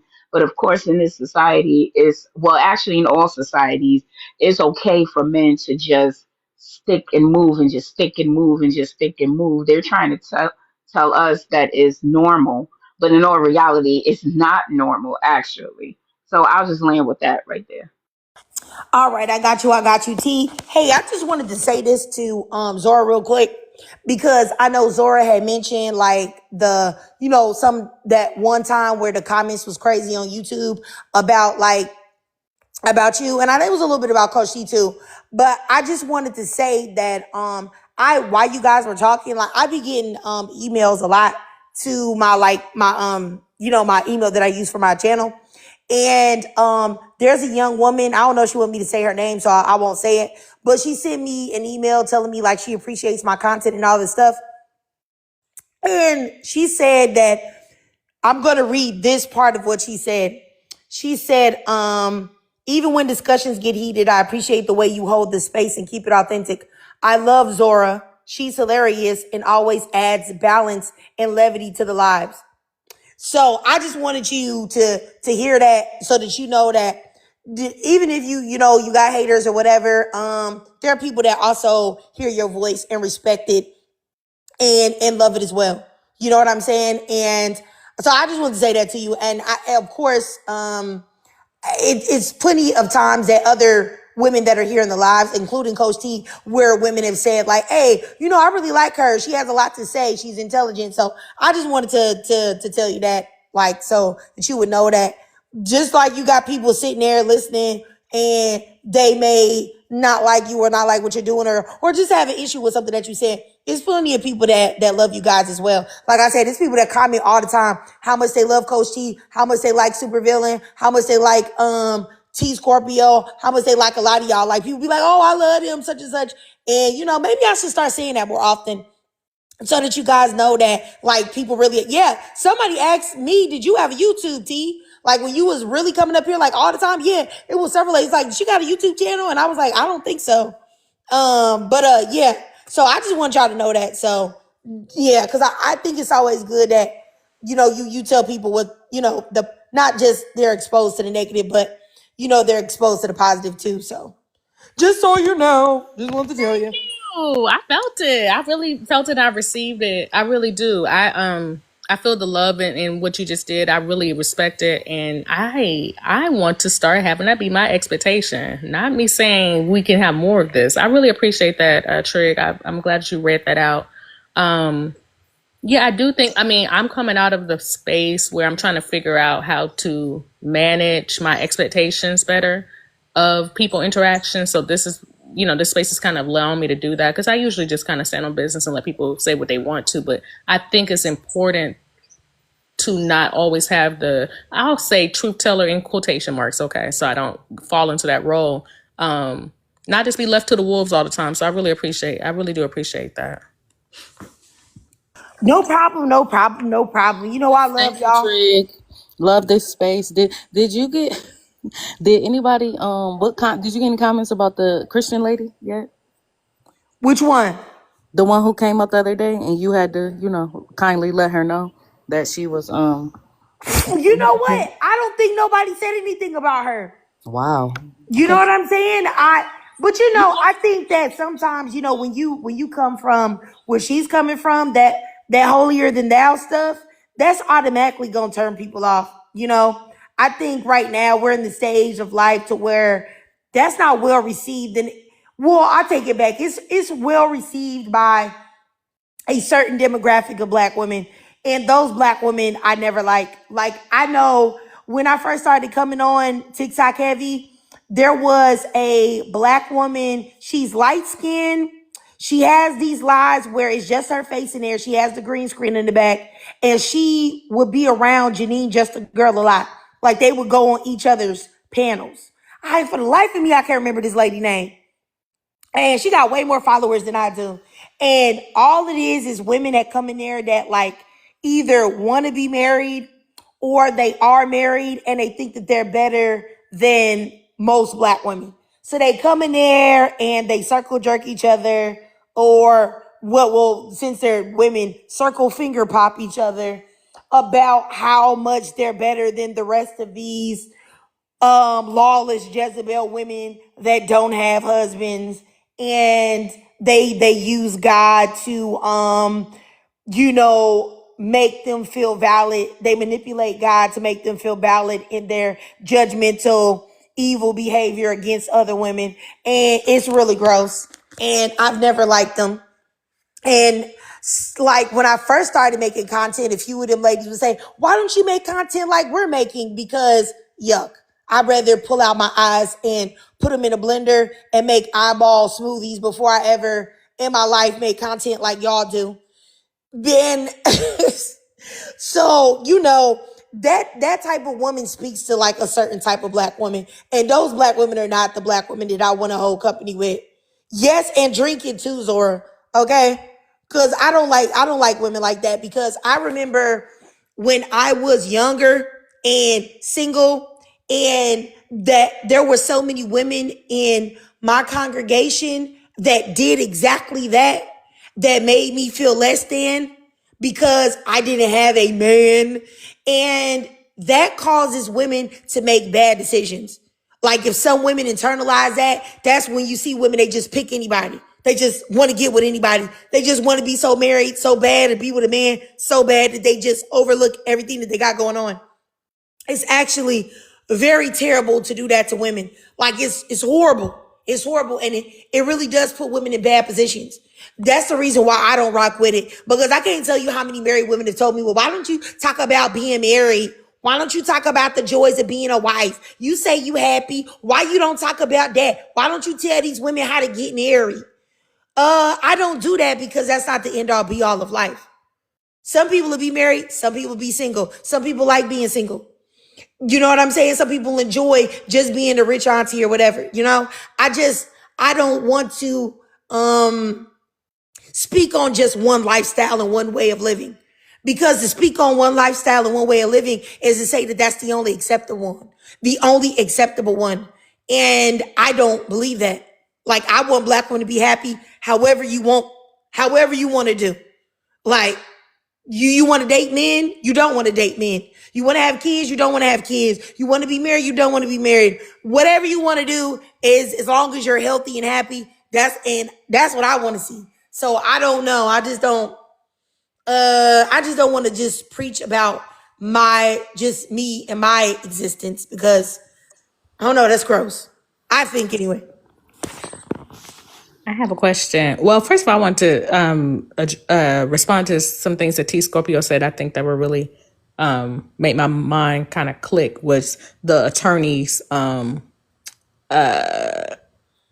approach, right? And I didn't think about it that they might try to set a precedent to make addiction to social media be one of the things that you can kind of pull from at a later date. But I will say it won't work for a black woman who unalived an old white T man. It doesn't matter how, intelligent that approach is. I never thought about that. I think that would set a bad precedent for them to do that. I can definitely see them doing that. I didn't even think about that. I love big minds, T Scorpio. So I'm glad that you said that. But yet the social climate is that it's a feature, not a bug, like Coach T always says. Like they will change the whole justice system before they let a BOK person get away with unaliving a innocent white, a white T man standing there on the road minding his business or the sidewalk, wherever he was.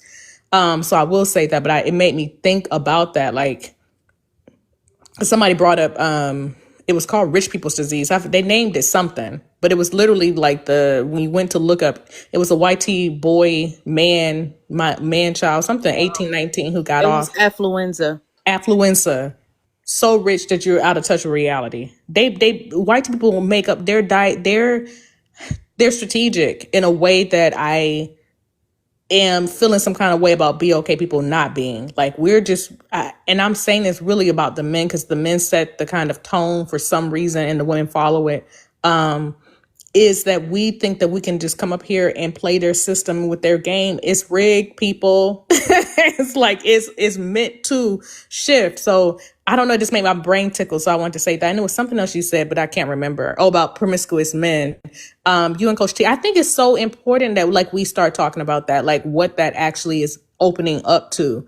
I really enjoy Coach T running that down about. I never thought about that. I like how you embody your points, but once you allow a man to set the terms for sexual access being whatever pleases him, he is going to take you down a rabbit hole because that burden of proof, especially without discipline for them to not see their identity and emotional needs being tied to their eggplant, is going to wreck and ruin you because you cannot fulfill it, baby.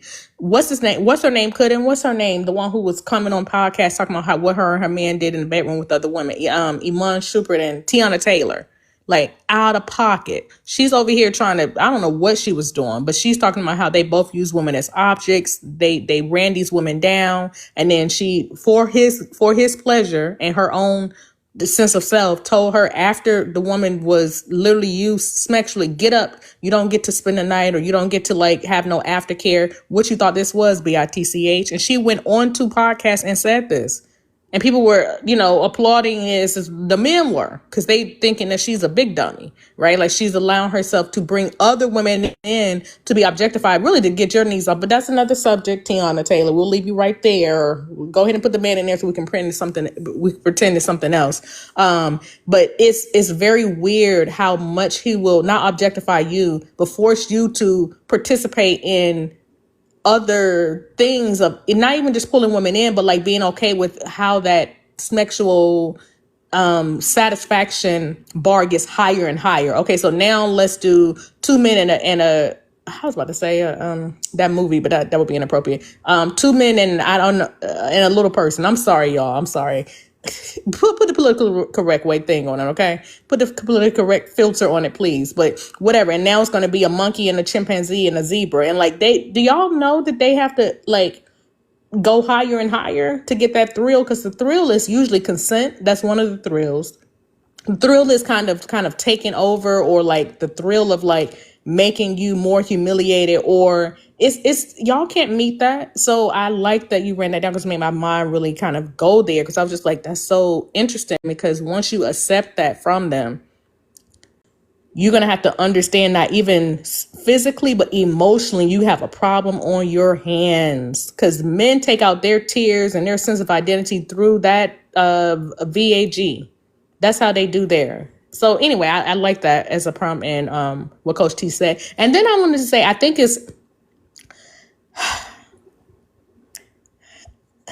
I do edit myself, so I don't appreciate people calling me a bully. I mean, you can. That's okay. I'll take it.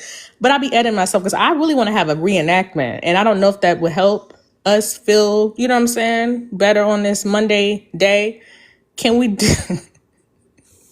I'm sorry. I'm in dangerous territory. For the people who weren't here, I guess we should just move on. I want to do a Tina Marie reenactment of what happened for the people who weren't here.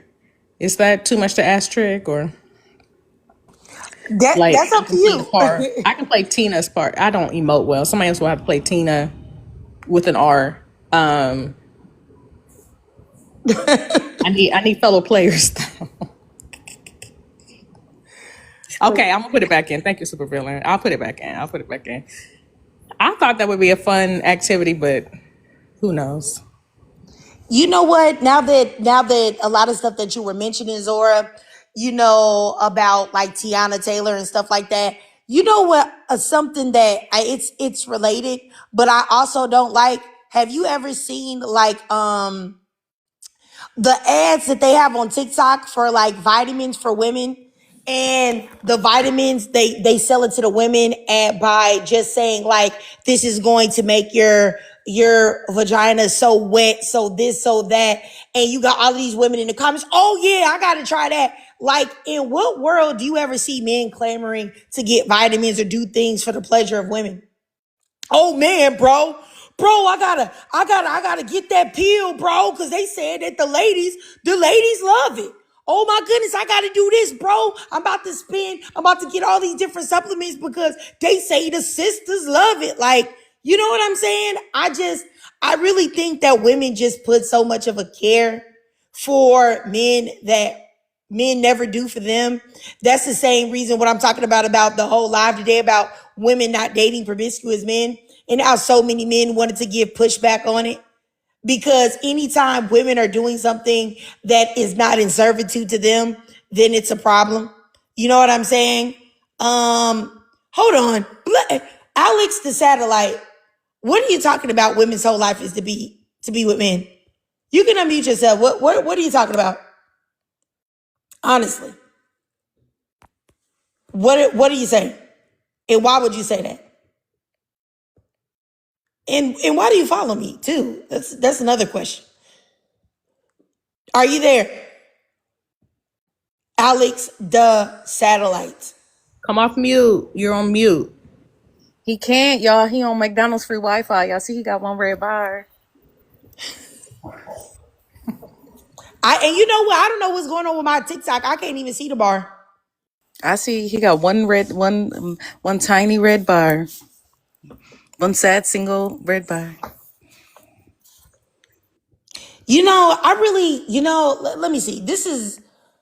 I really think that it's very strange that men are so delusional. Like, in what world makes you think that women's whole life is to be with a man named Alex the satellite?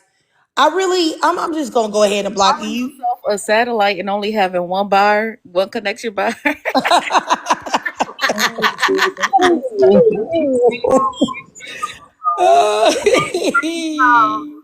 Same men will sit up there and say a woman's whole life is to be with a man, and then you ask where their wives are at, they're single.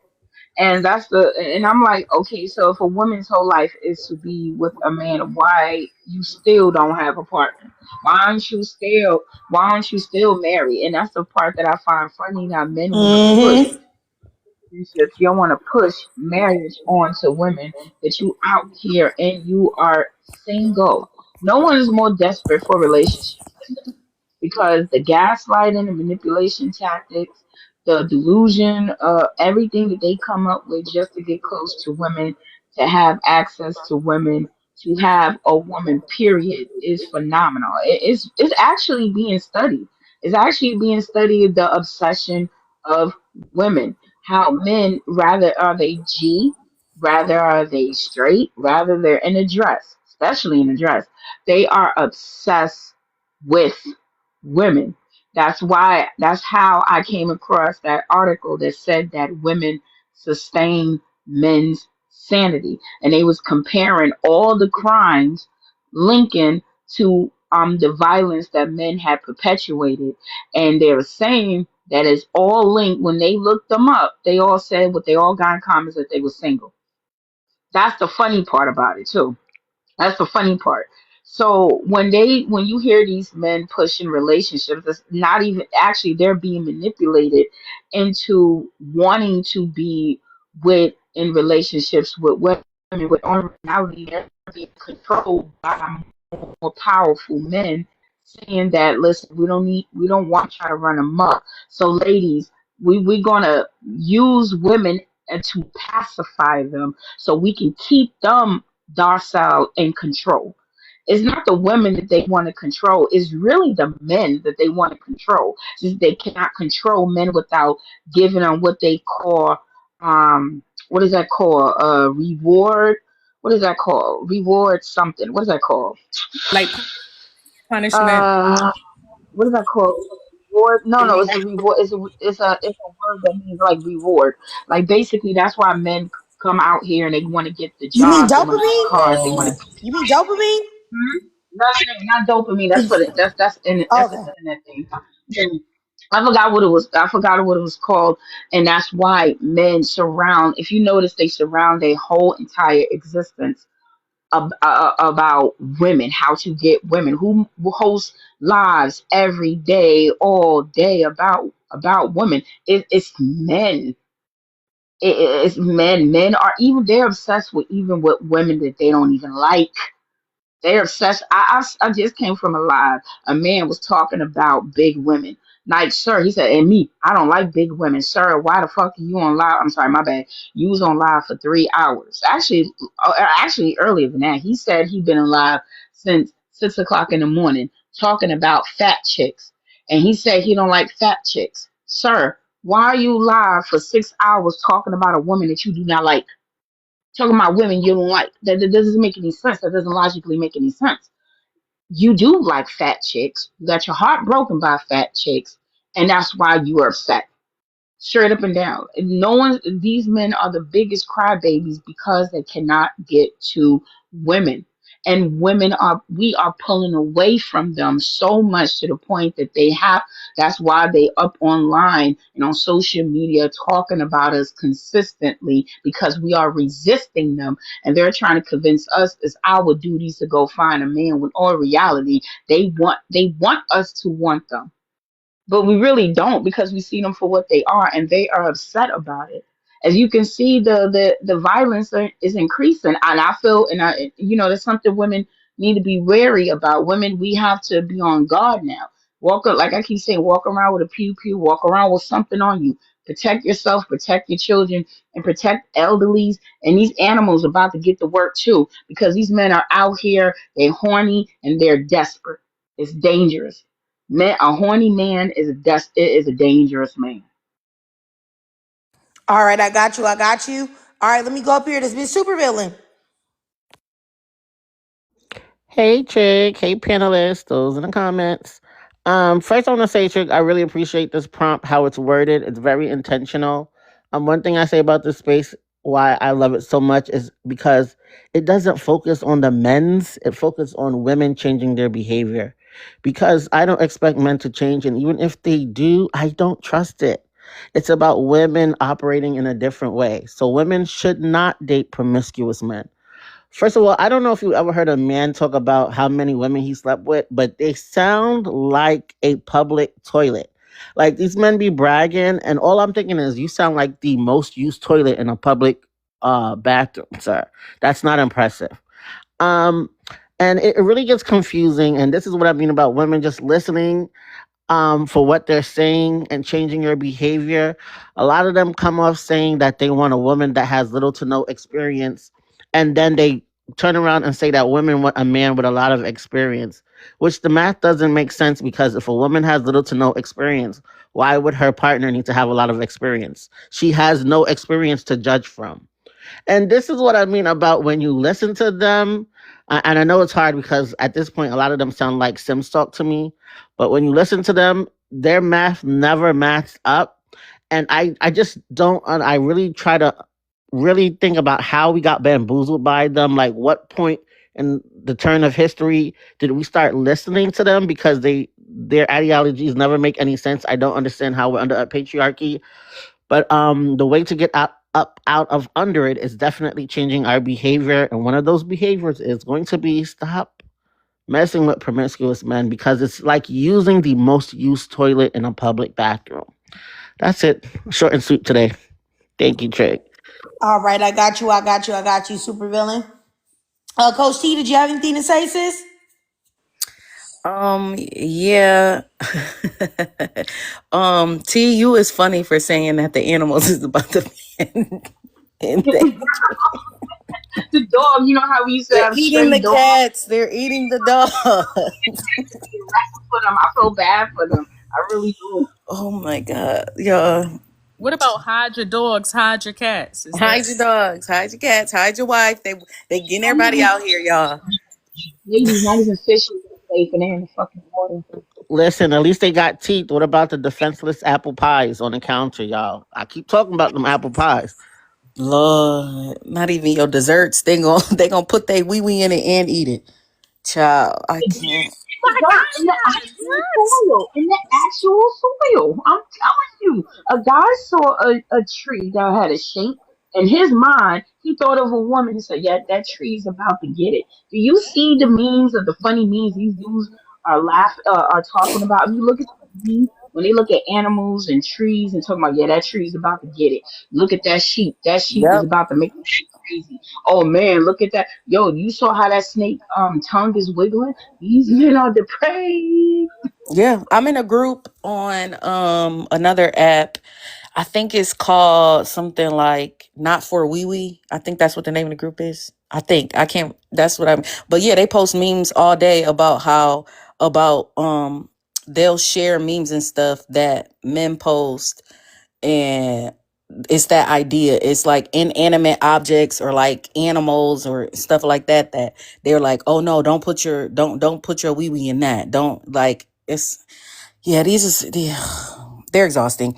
But I wanted to comment specifically about that guy who had said in the comments about he said that women are promiscuous or something. Basically, they projection. Everything that they try to project that we are onto us. They call women gold diggers, even though they're the ones who extract, and try to look for women who give them the most for the least amount of efforts. And they'll call women promiscuous when they're the ones who are out here just ripping and running and being community peen and having children, wayward children, all throughout the neighborhoods and even some families, as we can see with Brene and Corinne, they just sharing one.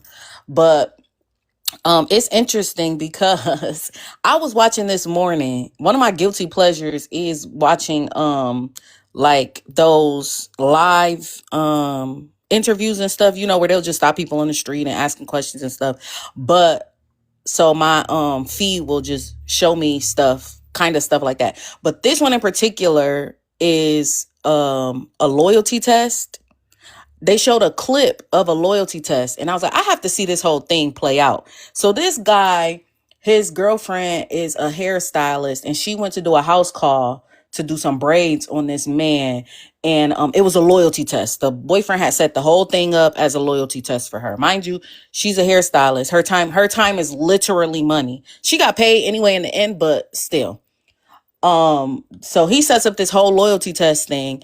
Don't y'all know she passed the loyalty test? Like she was not, like when I say sister girl stopped him in his tracks, and I loved every second of it because I was cackling because I'm like, wow, black women are so funny. Like she was just, he said at one point, she was like, yeah, I'm very happy where I'm at. Like, I love my partner and this, that, and the third. And then he's like, man, I hope I find that for me one day. And she was like, yeah, someday. And she was like, just not today, because it's not me. When I was saying, I was hollering like she was what a black woman is to people in their lives, like funny, talented, considerate. Like she showed him a lot of care and consideration and all this stuff. Like she was a little too yappy for my preference, like especially talking to a man about different things, but she played it very well. And the thing that was most disturbing to me, two things that were very disturbing, is one, that he put her nervous system in a position where she had to go into fight or flight because she's at this man's house and he's propositioning her and she's having to tell him no. And so we know as women what that's like, to be in a situation with a man and you have to tell him that you are not going to meet his sexual need or desire. And she had to like let him down gently and still like be on guard and be prepared for whatever his reaction was going to be. So that was dead wrong that he did that to her. But the other thing that was disturbing is she quote unquote passed this loyalty test, turned the man down, kept it very professional, like super professional, did her work. And do you know this man would not go out there and confront her? So usually, they do these tests, and then at the end, if the person fail, it's a whole big thing. Oh, you did this, and I seen you, and you was doing this and this. Basically, remember how on Maury they would do that? They would put him in a room with the decoy, and then Maury will play the decoy tape when they come on the stage and be saying, I'm not a cheater. It's kind of like that setup, but he would not come out and let her know that like he set this whole thing up and that it was a loyalty test and that she passed and everything else. Do y'all know they talking to this man in the back and they're like, well, why don't you go out there and just like, why don't you just go out there and talk to her? Why don't you just go out there and talk to her? And he's like, no, basically a coward. No, I'm not going to do that. And this, that, and the third. And he told them, yeah, I'm just going to wait until y'all put the video on YouTube and I'm going to let her confront me about it. I said, Lord have mercy. The worst part of it all is that this is excused behavior. Mind you, he is this guy who is the boyfriend. And then it's the guy who's like the decoy. And then it was two other guys in like the green room with them. And some other people doing camera. You're in a room full of men. None of these men checked his behavior. None of them. None of these men checked his behavior. None of them said, bro, you're wrong. Or none of them was like, don't even worry about it. I'll tell her myself. I'm going to go out there and tell her myself. And then I'm going to bring her back here so she can confront you because now you're being a coward about it too. So men know what the behaviors of men are. So don't let them trick you or fool you into thinking that they don't know. When you tell them that this man knocked my head between the washer and dryer, they know that the man did that. When you tell them that this man did something inappropriate with me, they know that the man did that. So don't let them try to convince you that they don't understand what men are like and what other men have going on. They understand exactly. All of this is about being on bro code. Karen's interpretation. All right, I got you. I'm gonna tell you what. I don't know if y'all see this person, YB Prince, in the comments. He was talking about, I guess I don't even really know what he was trying to say or what particularly he was addressing, but I did block him. Just so y'all know, I just went ahead and blocked him because I really hate it when men come in and say things like that. I really do. But I've already told y'all.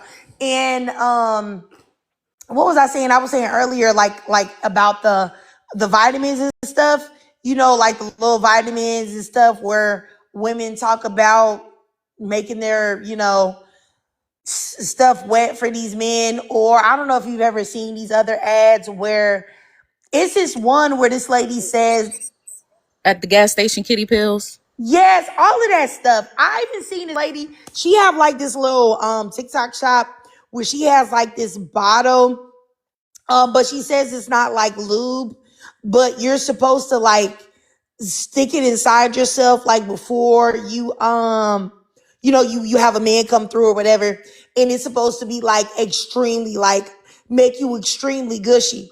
And it's just like all the women that I see. A bottle? Huh? A bottle, yeah. Like you're supposed to squirt it out in your hands and then, take your two fingers and then like push it inside yourself. She know that women have like vaginas. Like we don't have to do that. We don't have to. But they say that it's like so the man can like, it's better for him. And I don't know. It's just something about that. It always makes me feel gross and turns me off because men don't return that favor. Like they don't return that favor. Men don't be caring about that when it comes to women and their pleasure. Like, You know what I'm saying? Like, so it just be like, I don't know. I think that's like very male centered, in my opinion. And it's not, I think that's just so male centered. It always disgusts me. And it's another one of those like handicap ramps for men that allows them to get away with not having to do any type of foreplay or aftercare or anything. It allows the man to objectify you and use you as a human smex toy. And then when he's done with you, like, it is what it is. Because I mean, a woman's human female's anatomy is divinely designed to do what it needs to do when as appropriate. So if this particular man is not turning you on, or you're not aroused, he can't meet your needs for stimulation, you shouldn't be with him. That's your body. Your body is literally telling you that we're not feeling this one. We should probably not. But you want to override, since you got your degree and you think you know everything. You want to override, take your little coins to buy some product that you don't need when your body is the one telling you, like, yeah, this is not the one for us. Yeah, Can I also add that they don't like, even like, first of all, them not reciprocating the favor is the most important thing, but they also put their thing in dry trees and cold corpses. So just doing extra work when they put their stuff in things that are dry or cold anyway makes no sense. They get off on unalive bodies. Like, I know this is the demographic we're talking about. I don't see the point in doing any extra work. If I like, they put themselves in dry tree holes. This is beyond crazy to me. I'm sorry. It's just too much work. Um, can I speak, host? oh yeah, go ahead, sis. Go ahead. I actually bought that product. It was called Take Me Through There, and I want to speak on my experience. Bro. That's okay. Bro. Get the hell out of here talking about you trying to do an infomercial. Shut up. And when you call women who bought the product male centered, that's kind of what I want to talk about, if you don't mind. May I have space to be a little dangerous for Yeah, about go ahead, 2 go hours? ahead. All I want is a family unit, really. And I know that Take Me Through There got me through there. And I don't appreciate being associated with male centeredness. Wait a minute, ma'am. Did you say that you Bro. were straight? I said I was biracial.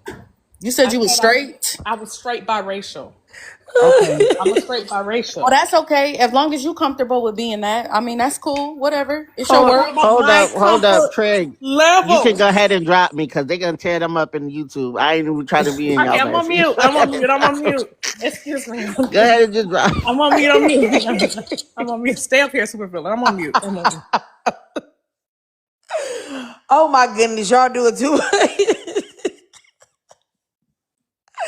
You know what? Is it a safe place for Black women to be funny? Can we have... You already know I'm too silly. It's definitely a safe space for that, bro. Can't take a joke, but let the men clown in their face for years, and we can't tell a little jokey joke. Oh, oh my Coach T, goodness. say that shit. Say that again, please, That's for a the people bar. in the back. Just take Oh a my little jokey goodness. joke. Y'all let these men clown in your red nose, big shoe clown in your face for years, but you can't take a little jokey joke? In good stride, with good timing. My comedic timing is impeccable. I don't care what y'all say. It But is that's all so. right. I can take a joke. And you know what, you guys, I was thinking about, I think it was Zora that mentioned Tiana Taylor. I'm gonna be real with you. I first of all, I just want to say I like Tiana Taylor. I think she's a very beautiful woman. You know, her abs are beautiful. But I will say that I think that she's a complete goofball. I think she's so male centered and such a pick me. And she's proven that time and time again. And I'm very disappointed in her. I was disappointed in her back when she was talking about some, oh yeah, me and my husband, we be busting down the holes together. We bust them down. Yeah, then we tell them to get out. I knew then like she was already delusional and a nut job. I knew it then. And I was like, yeah, okay. Well, let's see how long that works out. Because when you give a man an inch, he gonna take a mile.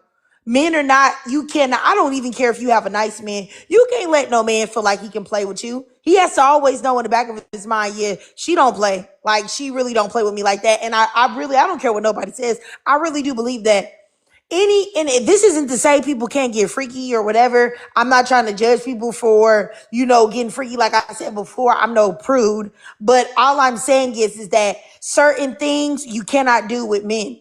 Now, you know what I'm saying? And I really do believe that. I believe if you're in a relationship with a man, you cannot allow him to do what she was allowing him to do and think that relationship is going to be long term. It's not. It's not.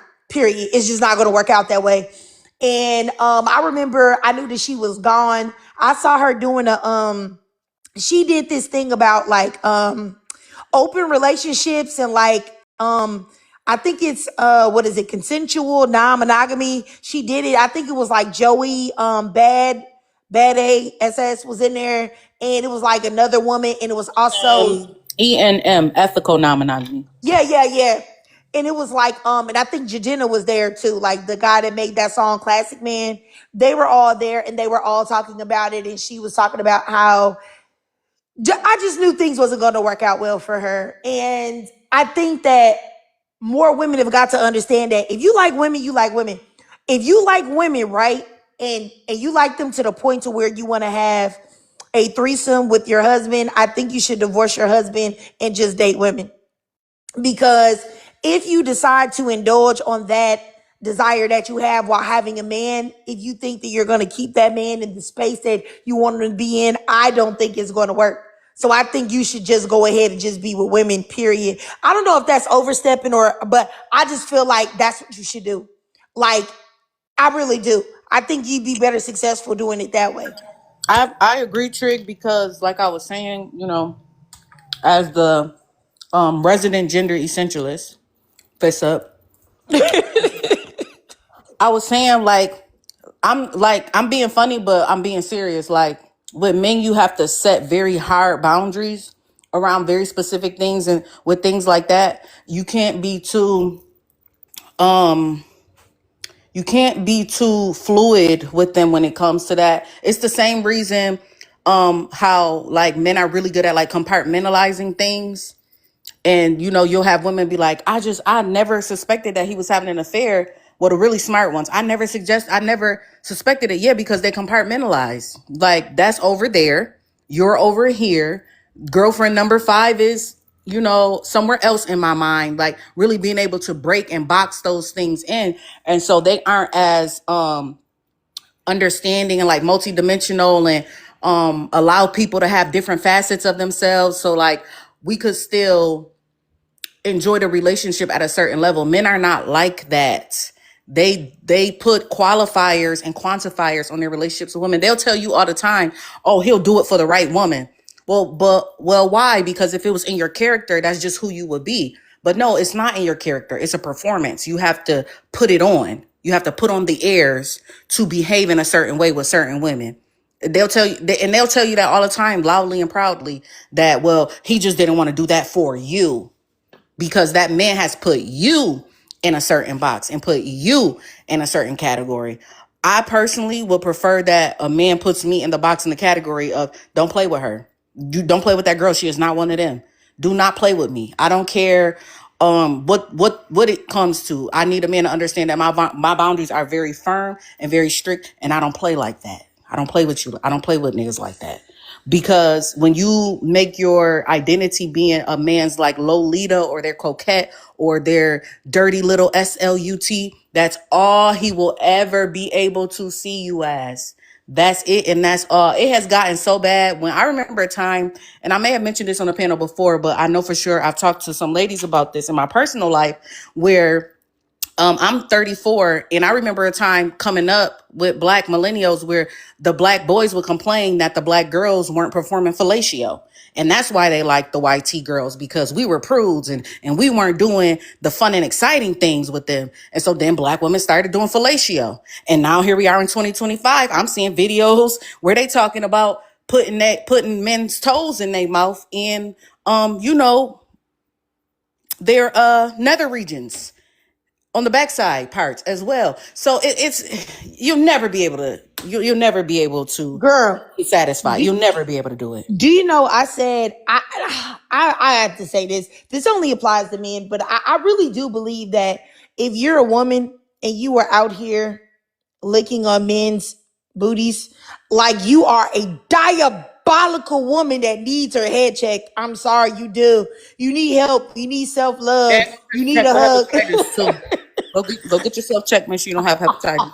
Men are just too nasty for that. Like, honestly, I just feel like if you do that, you're putting far too much trust in a man. Like, honestly, these are the same men that some men say that it's G to wash in between their cheeks. Like, what are you doing? You can't do that. And you know what I also think? I think that I was thinking about the threesome thing. I think that when women also engage with that with men, and this isn't to shame women who like women. If you like women, you like women. That's not a problem. But I do think that when you're a woman and you like men too, and you engage with the man and he's willing to engage with other women with you.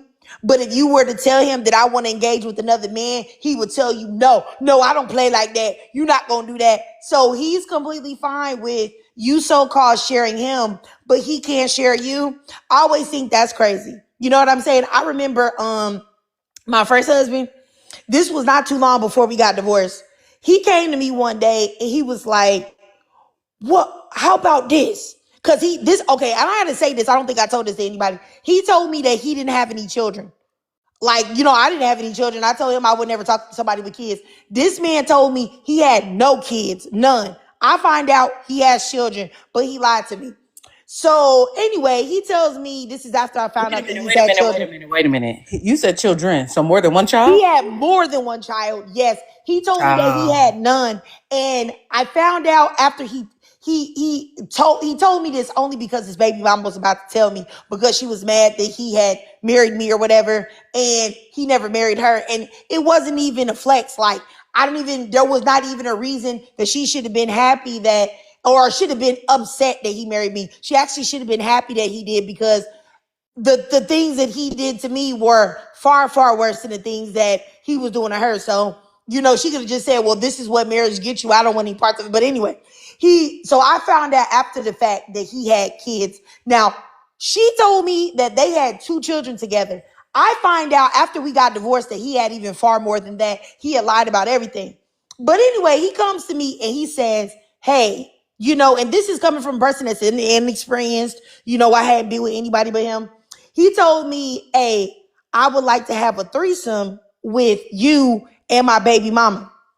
And I told him, sure, we can do that soon as you let me sleep with you and your friend Ish. Because he had this friend, his name was Ish. His name was Ishmael. He was really, really fine. Very, very, very attractive. And I told him, I said, sure, soon as you let me do it with you and your friend Ish, then sure, we can do it with you and your baby mama. He was like, what? You wanna mess with my friend Ish? I was like, yeah, he's very sexy. I said, so if you willing to do that, then sure, like then we can rack it up with you and your baby mama.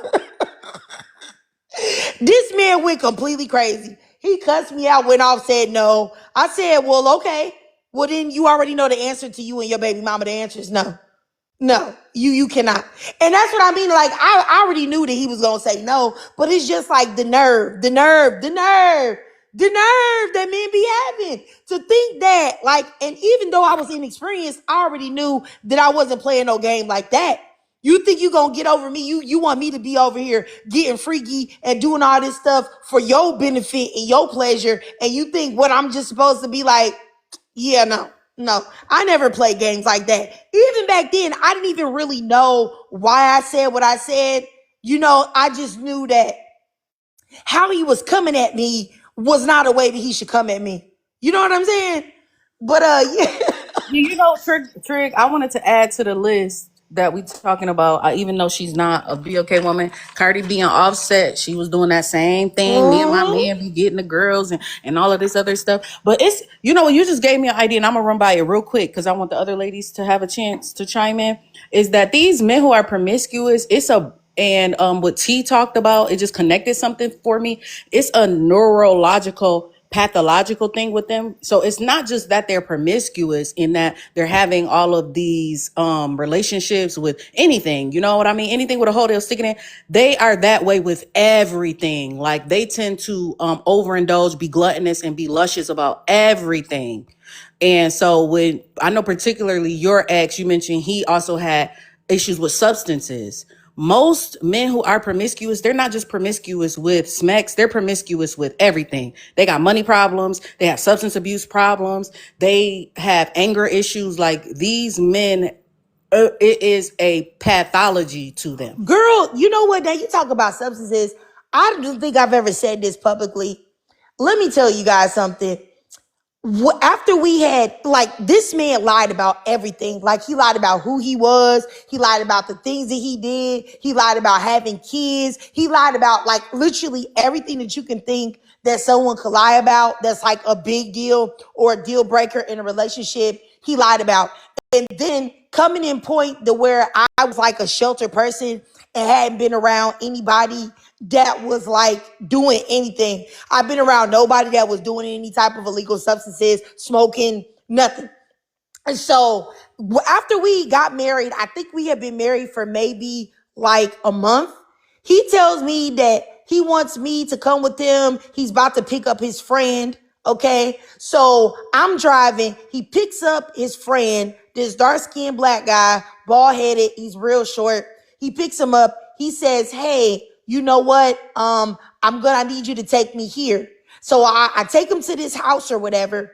When he gets back in the car, he tells me to get in the passenger seat. No, matter of fact, he told me to get in the back seat. He said, get in the back seat because I'm about to do something with this guy or whatever. And, you just need to be in the back seat. And I'm like, what do you mean? What are you going to do? I'm not knowing anything. Well, like what he's about to do. So he gets in there. They start driving. This man takes out a cigarette and he lights it and he starts smoking it. And the cigarette like smells terrible and like death. And so the other guy tries to pass the cigarette to me and I'm like, I don't smoke. And then my husband at the time, this is my first husband, piece of trash. He says, don't give that to my wife. Don't give that to my wife. She don't do nothing like that. Then he tells me to put my head out the window. Do you know I find out that this man is smoking wet PCP? Like, and I About to didn't even say know. he was getting wet. Mm-hmm. Yes, I had no idea. Like, he was doing so much crazy stuff. Like, you know what? I have not said all of the things that he has done in my presence, done to me, exposed me to, because not only is it embarrassing, but it's just highly traumatic. Like, I had no idea. Like, this man, like, it was one time he was doing this and he was driving and I had to steer the wheel over and this man is literally in a catatonic state. Like, and I'm like, once again, you have to keep in mind, I know that for anybody that's street smart, or I became street smart, but for anybody that is street smart and you around somebody that don't know nothing, I'm talking about I didn't know nothing. So I don't even know what's going on with this man. I don't know what's going on. Why is he acting like this? What's wrong with him? Like, it was like truly terrifying. He ends up like I said, even now, like he's on a lot more stuff. I think I've told y'all he's shooting up the H word and he do something that rhymes with rack and a whole bunch of other stuff now. But he was doing a whole bunch of stuff that I had never even been exposed to it. It was like real crazy. Like he would act real crazy. Like it was times that I had tried to escape from him because like he was putting his hands on me and he was just doing too much. It was one time I had escaped to one of his aunt's houses. And he ended up busting in there and he ended up taking like this butcher knife and like cutting his arms up and like cutting himself all over his body. And then he was crying and screaming, saying, if you leave me, I'm going to unalive myself. I'm going to unalive myself. It'll be all your fault. And he was like cutting himself and rolling around on the floor. And I was so scared. I was like, I didn't know what to do. Like, it was just so much like, and if I would try to go somewhere, like it was another time I had left and went over somebody's house and he came over there with another knife and was talking about how he was going to slice my throat open. He did so much stuff. It was just like truly traumatic. And, his mother tried to wash it away that, oh, it's the PCP, it's the this. And I was like, well, I was over your house. Why didn't you tell me any of these things that he was doing this stuff? Oh, because you're a good girl. And I thought that you could help him and save him. And I'm like, so you would rather have this man ruin my entire life and not be a woman at first and tell me so that anyway, y'all, it was just real crazy. It just lets me know that like I really do feel like the reason why I always be want to have lives where I tell women to have strong boundaries is because I really feel like when you don't, or you don't know, because people take it for granted that you will know as a young woman coming up, you will know these things. Sometimes if you don't have a mother that is preparing you for everything, you may not even know the proper boundaries to have in place. Like, you know what I'm saying? You may not even know. You may not even know what you need to know. If y'all get what I'm saying, hopefully that makes sense. Like, yeah, I'm just saying like, yeah. Like you have to have somebody to tell you the right ways to do things. You have something to say, Zora?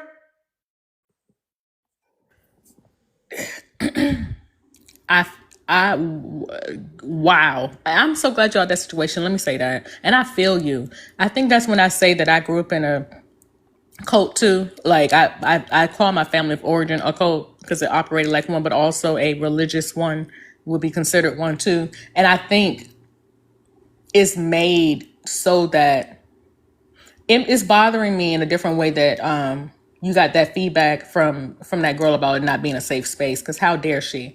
How dare she? Like, how dare a person after you've had to learn your own lessons, establish your own boundaries in the most vile of circumstances, and that being the norm, not necessarily everything you've been through, but the fact that you're offered up as the sacrifice for him to do what his parents couldn't do by the women who were in quote unquote community with you, whether it was his family members, other women, people not making it a safe space for you, and then to be called on other Black women to be quote unquote safe spaces is so terrible. That's why I was saying the first thing I said when that girl was speaking was that I didn't say much, but the thing I said to you is you have to be aware of somebody who speaks like that to you, because they also are noting men aren't the only predators, and it's not only sexual. So they note where your sense of being a protector to other people often derives from having to learn that lesson for yourself and being the only one or the one to protect yourself. And to not respect that is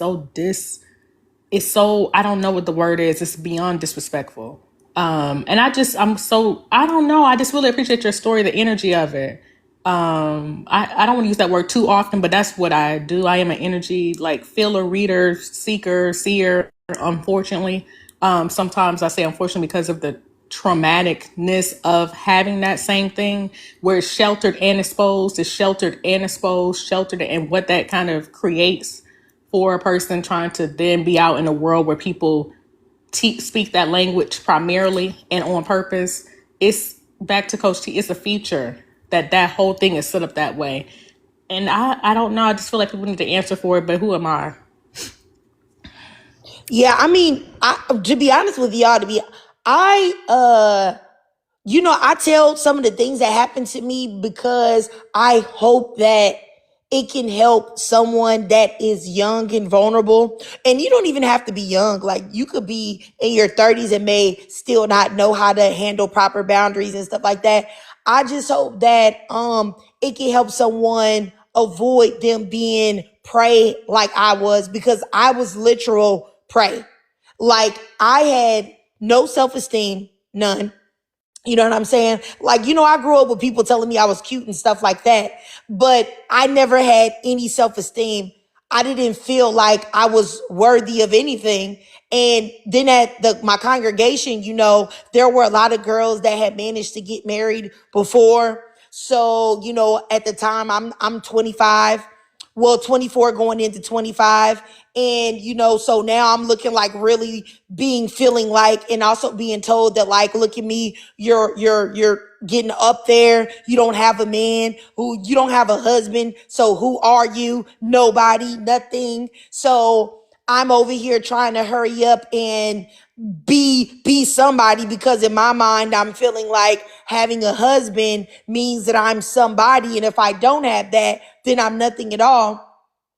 And then, then once again, my parents were extremely strict. So I didn't even date anybody in high school or anything. So I didn't even have one boyfriend under my belt or anything. Like, so then to turn around and get in contact with somebody that was like not just an average everyday bad person. You know how you find a man that he may work, you know what I'm saying, and he'll cheat on you, or he still has some type of moral compass. Like my first husband had no moral compass at all. I'm talking about he don't believe in working. He don't believe in treating women right. He believe in beating the brakes off of them. He's on, illegal substances. He's a cheater. He's this and that. Like he's the worst of the worst. He's even the worst of the worst, guys. Because like even with like me losing my virginity or whatever, it took me literally like two or 3 weeks to lose my virginity because of how he was doing me. I was completely dry like sandpaper. He was hurting me and really tearing up my vagina, to be honest. And I didn't even realize that's what was going on until after I divorced him. You know what I'm saying? And I got another partner. I didn't even realize how much he was doing to me. Even after like I lost my virginity, he was like, look at you, look at you. This is why I'm going to cheat on you and go back and be with other women, because your pussy is trash.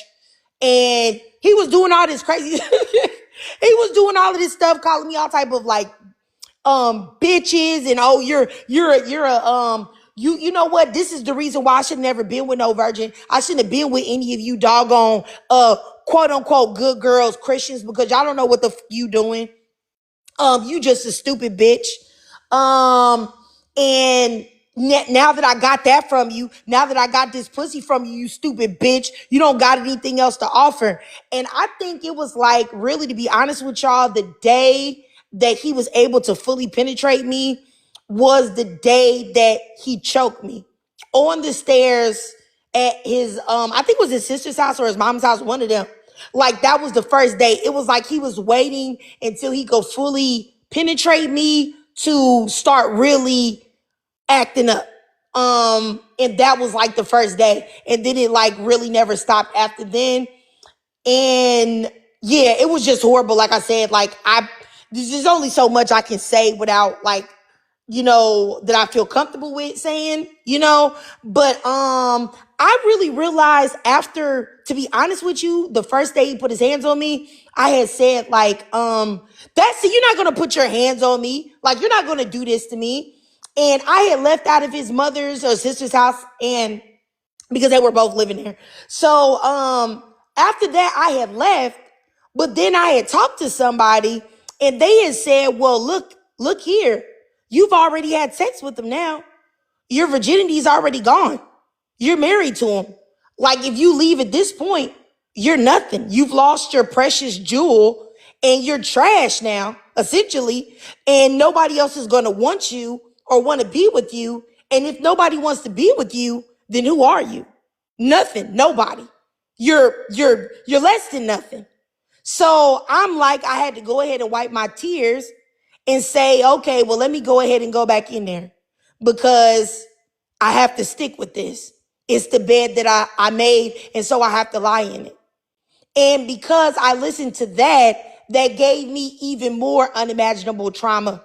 Everything was traumatic even then, but the more trauma that I added to it by listening to that bad advice, are scars that stay on me, that are on my soul to this day. You know what I'm saying? So, I really, to be honest with you, I just wanted to do a lot of this stuff because I didn't want anyone to be in the position that I was in, because the position that I was in was unimaginable.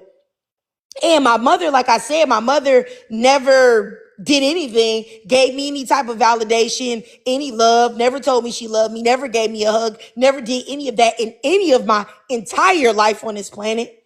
So I didn't even really feel like I had anywhere to go for to you know what I'm saying, to even be able to heal from anything that was what was happening to me, you know. Like, yeah, it was just terrible. Like, any certain things, I guess, for legal purposes or whatever, I probably can't say on a platform like this, but I've said this, I think, before. If you think about the worst person that you know in your life that's done the worst to you, or experiences that you've heard from other people that's the worst, then add that times at least 1,000. And that's probably can give you an inkling of what I've been through and what's happened to me, like at least times 1,000. But you know, I managed to I guess I really say I just managed to disassociate, if I'm being honest. Those feelings and those experiences, to be honest, I just feel like I just put it inside a box inside myself. And sometimes it comes out every now and again, but I do a pretty good job at like compartmentalizing it, because to really try to really deal with all of that, I don't know if I could do that and be sane or be a whole person, if that makes sense. But anyway, yeah, I'm gonna add some people up here that are in the box.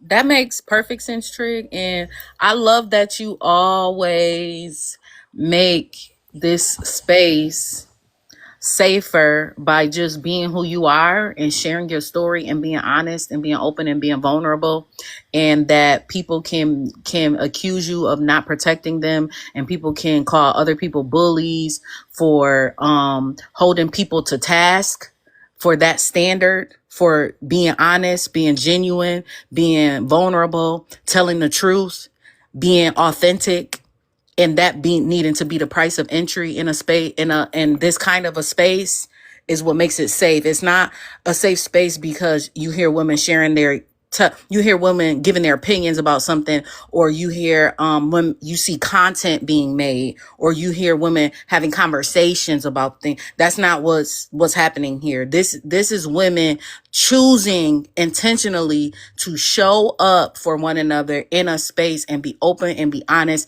and be willing to, like you said, tap that box. Tap into that, open the lid of that box just a little bit, even knowing that it's painful and that what you went through hurt you and harmed you in very real ways, that walking and living in that every day is difficult. That's what it means to be in a safe space.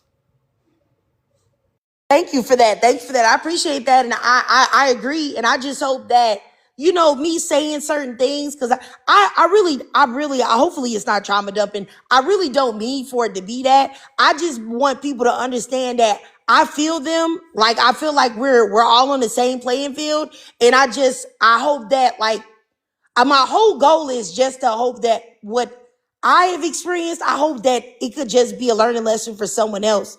Like, you know, like a cautionary tale type of situation, you know, that anyone can hear what I say and be like, okay, well, I'm gonna avoid that. You know what I'm saying? That's not going to be my reality, because I would hate for any girl that's coming up, or any woman I wouldn't want them to be in this position. I would want them to avoid it. It's just like what I tell my daughters all the time. Like, I'm not like my mother. I want you to actually succeed.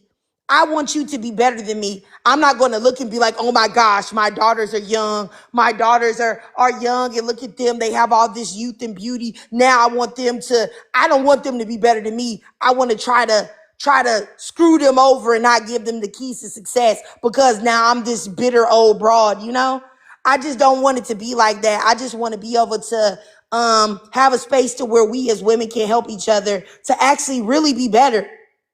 Like, really be better and do better, like beyond like just saying it, because saying it sound good, but I mean like really, really doing it and really moving with that intention of really helping somebody for real. Because when women DM me and say that like I helped them for real make a change, Like that really means something. Like, cause that means something. Like actually really doing something. You know. But anyway, y'all, I'm gonna keep going. I'm gonna end this live soon too. Cause that was a lot for me. So I'm gonna keep going though, so everybody can get through. Go ahead, Chilotam. Hi, Trigger. Good Hey, afternoon. how you Hi. doing? I'm good, thank you. How are you? And hi, everyone in the chat. Sora, Coach T, Supervillain, Antia. I'm really moved by the story you just told because I was low-key also going down that line as well. My parents tried to convince me to marry someone who was like 12 years older than me when I was 22. And I have a complicated relationship with my parents, right? It's like African parents are not very welcoming or like we're not close. But they do have good intentions and they're the reason why I'm where I'm at today. But I can't help but feel like with this particular topic, I feel like girls should also avoid, or women should also avoid men who are significantly older. Like I know a man will still be a man, like it doesn't really matter how old he is, but it just comes off as predatory when a man is like maybe in his mid 30s and he's looking for someone who just turned like 21, 22 to get married to. And the worst part of, because when I think about it, I'm just like, do my parents actually love me? Like, why would you try to convince me to marry this thing? Because this man, and this is not me body shaming or anything, but he is very, very overweight. And like he's overweight to the point where when you sit next to him, like you can hear him breathing, like he has trouble breathing. And what that signals to me is that you don't take care of yourself, you don't take care of your body. So why would I willingly get into a lifetime partnership with someone like that? If you don't care about yourself, then how are you going to care about me? You know what I mean? So I really do appreciate the topics that you share, like the experiences you share as well, because I was raised in a very pick me environment and I used to even be like that until I turned like 24, 25, and then I started thinking started thinking straight. So your channel has really helped me to be more conscious about life, like just be more conscious about men. And although my mentality right now has kind of caused some friction between me and my parents because they're still very quote unquote traditional and they believe in all these gender roles and whatnot. So we clash every now and then. But I'm trying to find ways to manage it because at the end of the day, they're still my parents and I respect them. But yeah, that's what I wanted to say. And I'm so sorry you went through all that. Like I really wish I could give you a warm, long hug because that's no easy feat. And thanks for sharing. Thank you. Oh, no problem, no problem. I appreciate you, Chilotem. And I would say, I don't see anything wrong with you rejecting that man, of course. Like, who wants to be with some old bigums? Like, I totally that's probably not politically correct, but I totally understand why you wouldn't want to do that. And I'm also glad that you had the strength to say no. You know what I'm saying? Because some girls might have felt pressured to accept that. You know what I'm saying? And who wants to be a caregiver to some old dude? Like I know I wouldn't want to do that. You know what I'm saying? Um, and sometimes, people always talk about like, these red pill dudes. Like, sorry, I'm putting these puff pastries in the air fryer. When you have like, people will tell you like, oh, if you got some money, like, yeah, like you got some money, but look at what I got to do to get the money. I'd rather just be broke then. You know what I'm saying? So I get what you mean. I get what you mean. All right, let me go up here to Anthea. Go ahead, sis. Hey Trick, hey everybody on the chat, everyone on the panel. Yeah, that really touched my heart because I feel like that's kind of like a situation my mom was in. He wasn't physically abused, but it was definitely taking advantage of the fact like, he's the only man she's ever known, like her whole life. Obviously, I think now they're in a better space, but then it's like you can kind of see it. And I was being pushed into that same, same sort of lifestyle because of the cow that will go to. I think I DM'd you a few times about that. Um, yeah, I just wanted to give you a cuddle as well.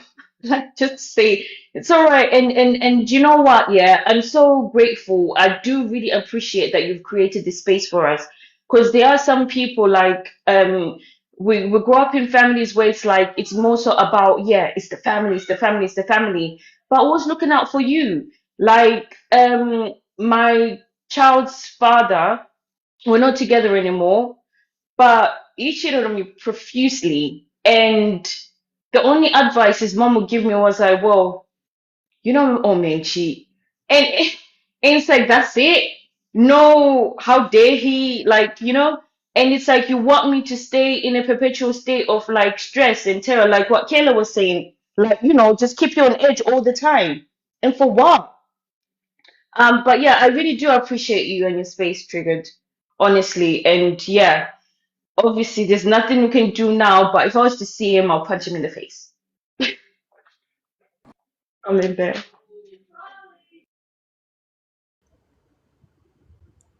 I know that's right, Anthea. No, because honestly, men like that are allowed to exist, and it's always the mothers. Like it's the mothers. It's always the women in the family that like who are pushing them onto you. It's not even the men, and that's the sick thing about it. It's like women have been conditioned to like accept that, and it's unfortunate. I Yeah, think we're the ones perpetuating patriarchy. no, I totally agree because when my dad was trying to convince me to marry that dude, I said, okay, first of all, I don't even like him. Like, I don't, not even like, I don't like you as a person, let alone like, love you or like what you're about. And my dad told me, oh, you don't have to like him, just marry him. The love will come later. And I was like, what? I don't want to hear. That's when I knew I should never take marriage advice from my parents because I couldn't believe my ears. I'm just like, why would I do that? You know what Yeah, I heard too sorry. when I was listening? Huh? When Trig was talking was that the multiple levels of community abuse that had to happen before we get to the male in the home being abusive. We have the religious abuse, family of origin abuse, community doubling down abuse, mothers of sons abuse, smug abuse, neighborhood bro code abuse. It is literally the religious piece really stands out to me because of going to another male in the church to tell her what her value is and why she should stay with an abusive male. Like everybody is, what's the word? Not just co-enabling, but everybody is like in on it. Everybody's in on it, and They're so coercing. They're coercing the whole behavior. it is coercion. But it's like, what is the word? Like it's a criminal thing I'm looking Rico. for. Like, It's a Rico. It's huh? racketeering. It's racketeering. It's a Yeah, criminal enterprise. it is an enterprise, and I think when we Hmm. start having topics like this, when women shouldn't date promiscuous men, women shouldn't date felons, black women need to raise their racial self-esteem when it comes to non-black women, just whatever the issue is, the fact that people have such emotional ties to abuse, defend it, have abusive patterns themselves, and we can't call that out as a way to tend to ourselves, is because it's a criminal enterprise and it's called the community. We can't even get to it because of the shame that has been literally made sure that is surrounding the community, not only because of white tea supremacy, but because of BOK male inferiority that is also going to tell you who you are as a little girl. To the mother who is male centered and can't even affirm herself, let alone her daughter. To the daughter who has to be then have religious, you know what I'm saying? Like, I'm speaking for myself specifically too. This is not what she laid out. The details may differ, but the pipeline and the pathway is very well known to me personally. Yep. Then to go to, well, aren't you a strong black woman? So shouldn't you do more mammying for me as you're trying to take on these issues and get us collectively to raise our standards? And then have other black women, because you think black women aren't affected by misogynoir? You don't think we practice that with each other? You don't think we practice narc behaviors with each other? Or wouldn't our daughters have more self-esteem collectively if we did not? If we weren't the problem ourselves with each other when nobody else is in the room? And we can't talk about that because of what? White supremacy? Because men? But Zora, you're so right. Because with me, right, it was even an older cousin. The first time he was doing stuff to me, well, basically he was cheating on me and stuff. She convinced me, like an older cousin. I'm talking about someone who's like 8 years older than me. So I'm respecting her opinion. And she's pushing me like, no, you just need to talk to that other woman. And this, and like a dummy, I did. What did she do? Nothing, except tell him that I spoke to her. So yeah, it's crazy, and they want to keep you in that pipeline for real. Because then, how can they build more women who are gonna be like you as well? Like for them to keep using and using and abusing. yeah, and I think like It's a feature. It's so not a bug. it's a feature, not a bug. So when we get to these conversations about who's nice and who's not, right? That's so inappropriate to tell black women that. It is so inappropriate. We can talk about who's kind and who's not. We can talk about what is kind and what is not. But that is crazy standard to ask somebody who had to survive those things, those systems themselves, because they're systems, right? We don't think they're systems because they're built out horizontally. The church is a system. Right. And the fact that women generally are not even allowed to be on that pulpit, while then you have the hoteps telling black women they're the queen empresses, of the land, the spiritual goddesses of fairyland. But at the same time, when they do have a structure, black men are the ones with the mic, but black women are the ones in the audience. What are we talking about? We can't even get there because people want to take the issue that is lived experience and studied and try to make it about black women being mammies. It's I think it's the when does the abuse stop? I think the other piece I want to mention, I'm going on mute, is that just a conversation that was brought up in the chat around abuse building character. Do you know that's what slave owners said? Do we understand that? Do we know that's literally the logic of a slave and a slave owner? Do we not get that? And it's difficult to let that go because we do understand that there's alchemy in taking your experiences and making something different choices around them and with them. We get that. I do understand that personally. But to say that this is the pathway to freedom, fuck that. And whoever set that thing up, how is that not the same system? And how does that not feed into the strong be okay woman stereotype that allows you to not even say ow when something actually is painful because you just might be angry? That says, well, you took that abuse and look how you made a dance. Yeah, the dance is toxic. What are we talking about? I'm Thank just you, that's John, for saying. Oh, sorry, go on. no, that's it. Anthea, it's on you. Okay, no, I was just gonna say yeah, and they're using other women to do that to the youngest. Like it's always like an older black woman like was telling you like about how you should be. It seems like they can never do any wrong. No man can ever do any wrong. It's how you behave, how you move, how you act. This is why he's doing ABC. So it's like they're the ones who are actually perpetuating. They're the they would be the ones in the field, in it, like the what's it called, the people who are like guardian people, and yeah, the overseers. Thank you. Yeah. So it's like the women who are now like the overseers, and the men don't even have to do anything anymore. They're okay. Oh, sorry, the men don't have to do anything. I have a question. I'm curious because the I guess the results of revolting or just like taking a stand is really putting a strain on my, I guess my I don't mean to like sound like a child, but putting a strain on my relationship with my parents. And in fact, I'm going to see my dad this weekend in Chicago because he's coming around, and I know he's about to like say all the things that I really don't want to hear because stuff like that really just itches my ears. But I can't really like, talk back or say, hey, I don't agree with this. But at the same time, I kind of want to do it in a respectful way. And I just I don't know. I feel like I'm eventually going to end up ostracizing myself from a lot of my family members. So I just don't know what to do. it's scary because even what Zora was saying about like how it's like, like if it's someone who's older than you, like speaking and whatnot, like especially obviously I know Chilotem, you're from an African background as well. I am. So I know how crazy that can seem. But the more distance you can put yourself between them, baby girl, like it will do so much for your mental health, I promise you. And eventually they'll start seeing that you're not gonna be involved in that.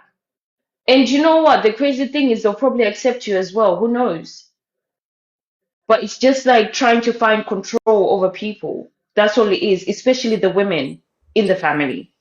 Yeah, that's the part that really bothered me because we're a lot of girls in the house. Like we're five girls and one boy, and I'm the fifth. And my dad is like so used to controlling everything, and I really don't like that. Like that's something that really triggers me when people no no pun intended when people just try to control my life. It really does trigger me.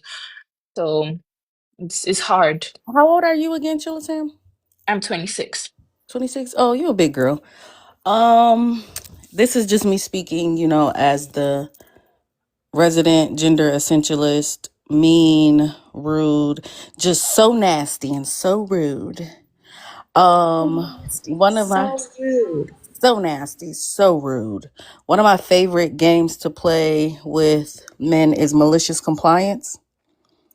Um, because for some reason, in particular, I feel like as um BOK women, we have a compulsion and a need to say how we feel about any and everything all the time. And we absolutely do have that right. Like you are a very smart woman. You're very intelligent. You obviously have done well for yourself so far. I know you said, oh, your parents have gotten you where you are. They have not. You've done the work. You've had your boots on the ground. You've been in them classrooms and in them trenches doing that homework, writing the paper, showing up in spaces and being one of a few, if not the only person who looks like you in the space, coming with the information and the ideas that you have. So they didn't do that. You did that. So you know what's best for you. So it's no point to even argue him. It's no point to even argue with him. It's no point. Maliciously comply. Yep, I agree. And allow him to do what he wants to do, which is give him this modicum of control that he needs so bad to feel like he's in charge. Like, oh, Dad, what you think we should eat? Why don't you order me something? What you think I would like? Oh, well, where do you want to go? Tell me well, what do you think about this? Oh, okay. Well, what do you think? How much do you think a wedding will cost? Oh, okay. Like, let him feel like he's right because he needs to be right. And just let him be right. And then guess what you do? Whatever the fuck you want to. Do the same thing that men do to us. Say one thing to him and do something completely different. And guess what? It's no harm, no foul because it's your life. You can do whatever you want to do. You don't have to do what that man tell you to do. But if he feel like he needs to tell you something, let him say whatever he need to say. And then let him go on about his business. Okay, Dad. Yeah, that was great. Yes. Oh my goodness. Yes. Mm-hmm. Nod and agree. Nod and smile. Yeah. Yeah. Okay. Yeah. And then when he asks you your opinion about something, it's like, go on YouTube and look up Coming to America scene when he meets Vanessa Bell Calloway. And he's like, well, what do you like? Whatever you like. Well, what do you like to do? Whatever you like to do. Since you need to to be right and feel right and you got it, big dog. I'm not even about to waste my time and energy arguing with you because I'm gonna spend my time doing what I want to do. So let's just get this over with. Do your pomp and circumstance. You need to feel like dad, big D, big father, not the little one. Go ahead. And then once you leave, I'm gonna go on and do what I want to do anyway.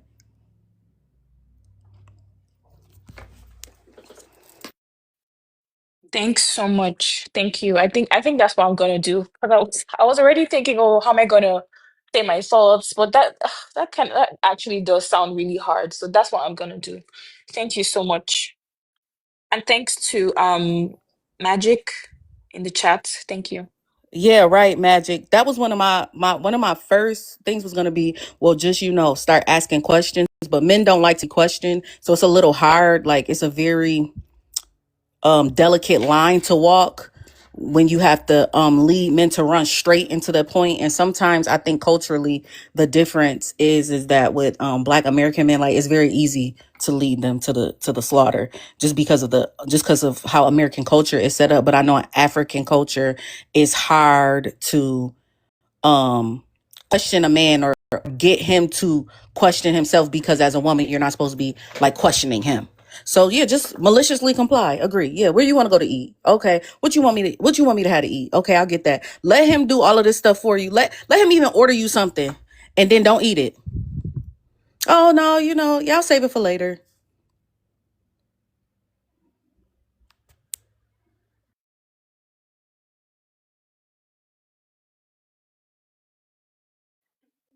Yeah, ladies, yeah, that was heavy. But it's a truth that we also don't really speak about, to be honest. Like that does happen, especially in a lot of African households. It doesn't matter where you live. I live in the UK, but yeah, it's extremely male centered in the sense like as in my immediate family, it's like, the men are the one who run things and stuff. We run a business. My brother's done FO like to help with that business, even how it got started. I was the front runner.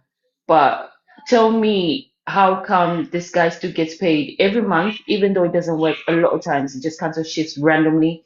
And then I have to like sort it out. It's kind of disgusting and gross. Yeah. Ugh. Yeah, no, I totally feel that because, like I said, I have five siblings and four sisters and one brother. So my brother is younger than me. He's after me. And I remember one time we went to the markets because we had lots of open markets back home. And my mom, actually, we weren't going to the market. We were coming back from somewhere. And my mom was like, oh, she just wants to stop by the market to buy some things for the house. And she came down and she went in. And my brother looked at me and he was like, oh, aren't you going to go down and help mommy? I said, are you mad? Do you realize you're supposed to be the one helping? Because in my house, we kind of we assign chores based on age. So like if you're the youngest, then you get more of the work because that means the older people have done more of the work as they were growing up. So I was like, you're supposed to go down and help her, not me.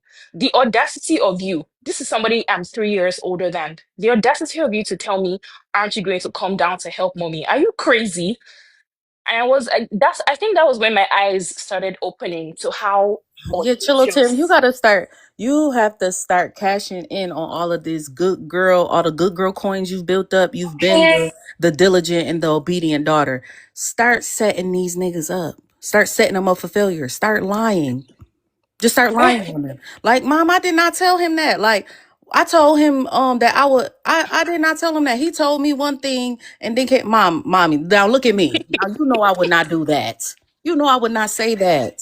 Yeah, you just gotta start, just Yeah, say one thing and do something completely different. I don't yeah. know. I mean, I don't yeah. recall. I'm sorry. Yeah, For me, it was I mean, like, I think it's easier for me now because like I don't live with them. I stay all the way in America, but my parents only come here like once a year and they only stay for like 2 weeks. So I'm really isolated from that. But like it's just I haven't been away for too long, so these memories are still so fresh in my head.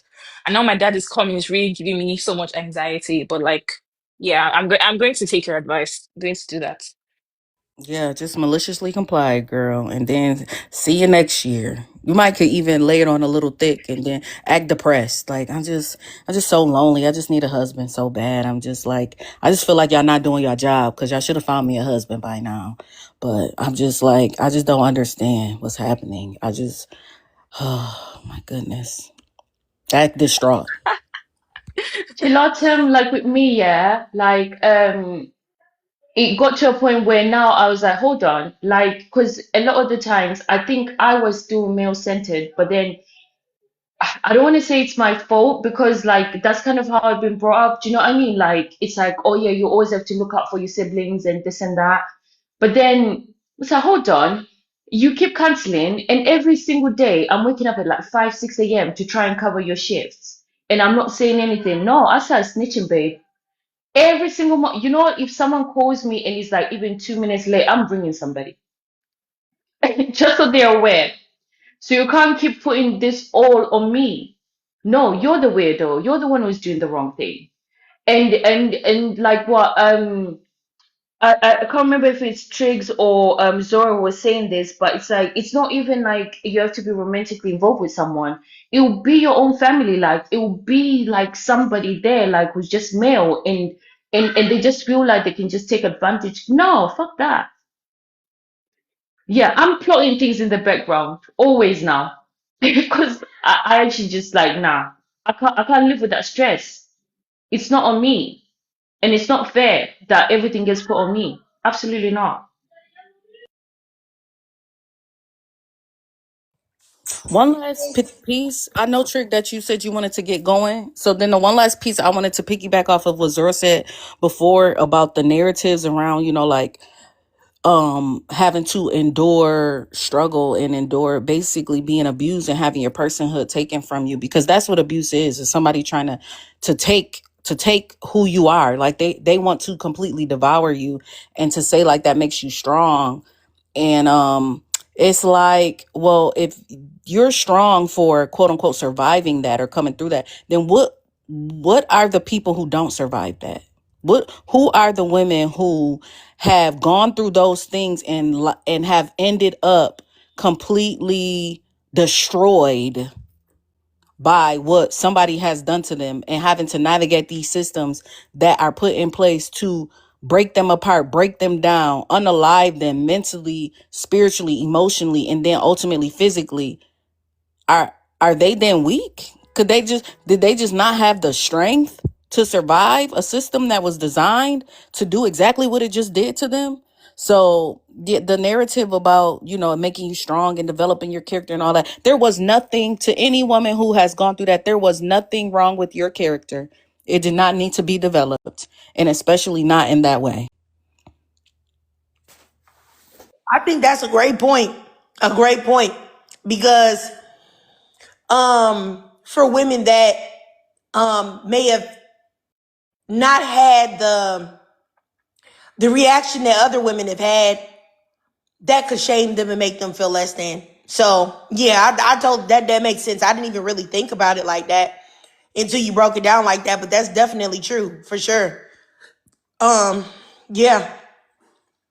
But I don't maybe with some people saying that in the comments, I don't know. Because I never look at a woman that, like, let's say, how you have women that have been through a lot of sexual trauma and they turn to like illegal substances, and like they're out on the streets, you know what I'm saying, or something like that, because they couldn't handle it. And so they turn to that. I never look at those women and be like, they're not strong or anything like that. I just look at it like it's just unfortunate what happened to them. And sometimes some traumas are just too much for people to handle. And sometimes like the way you feel comes out in different ways. You know what I'm saying? Yeah, just like Anthea said, that people process trauma differently. Some people are able to survive their trauma by compartmentalizing it and putting it inside themselves. That's me. Then other people, may react with trauma by being hypersexual or something, or being angry. Or I think everybody handles things different ways, but that doesn't make you like, weak or anything like that. You know what I'm saying? Like I think I told you guys, I don't talk to my parents. I don't talk to my father. I don't talk to my mother. I don't talk to anyone in my family, not a single solitary soul. The only people that I talk to that would be considered family is my husband and my kids. That's it. As far as everyone else in my family on both sides, I do not talk to them for my own mental health. I do not with none of them. And, I had a thought when I was making a video. It was like last week. I was like, if my grandparents passed away on my father's side, I wouldn't even know, because nobody would probably tell me. So I had went and looked up my grandfather on my father's side and found out that he had passed away in 2022 at 89. And then I had looked up and I saw like the funeral program. They had like an online funeral program. And I was looking at the pictures of like my grandmother on that, his wife, my grandmother on that side, and you know, my father's sister, my father, and then his other sister, and I'm looking at all these pictures, and I'm just like, wow, like, you know what I'm saying? Like, I don't even talk to these people no more. You know, it's like I barely really know who they are. And then I looked up my grandmother on my father's side, and she's still alive. She's 92. And I was just like, wow, like, you know, and then just for a moment, me looking at all these pictures of them, of my father, who now I'm looking at, and I'm looking at him, and he's like, in these new pictures, he's old, you know, because I haven't talked to him, like I said, for like, my father, bro, I haven't talked to him for like almost 20 years. Like, I really haven't talked to him for a long time because no. So anywho, I saw these pictures of him, and I'm looking at my dad, who I think I've already said, like, he was very athletic. You know, he had these karate schools. He had a black belt in karate, all this stuff. And then looking at him, and now he looks like an old man because, like, he's in his 70s. I'm like, I cried for a second. I probably cried for, like, really, to be honest with you, like 10 seconds. And I was just like, yeah, okay, you got to stop and put it back inside. You know what I'm saying? And it's like, I was just like, I don't, that's why I say I don't know what's the proper way for people to like really process deep trauma or deep betrayal or things like that. I ain't got the answer, Sway. I'll just say that me personally, this is just how I handle it. Like, I don't talk to my mother. I have nothing to do with her. I have nothing to do with my father. I have nothing to do with anyone in my family at all, other than the family that I created on my own. And I feel like that keeps me mentally sane. That keeps me able to keep functioning. And the only thing that really keeps me functioning as far as like my ex-husband and all of the things that he did to me, and that I'm able to like not crash out. And now that I'm of a clear mind and like a woman, like a grown woman, is that I know that he's out there sucking dick and prostituting his body for you know, rocks.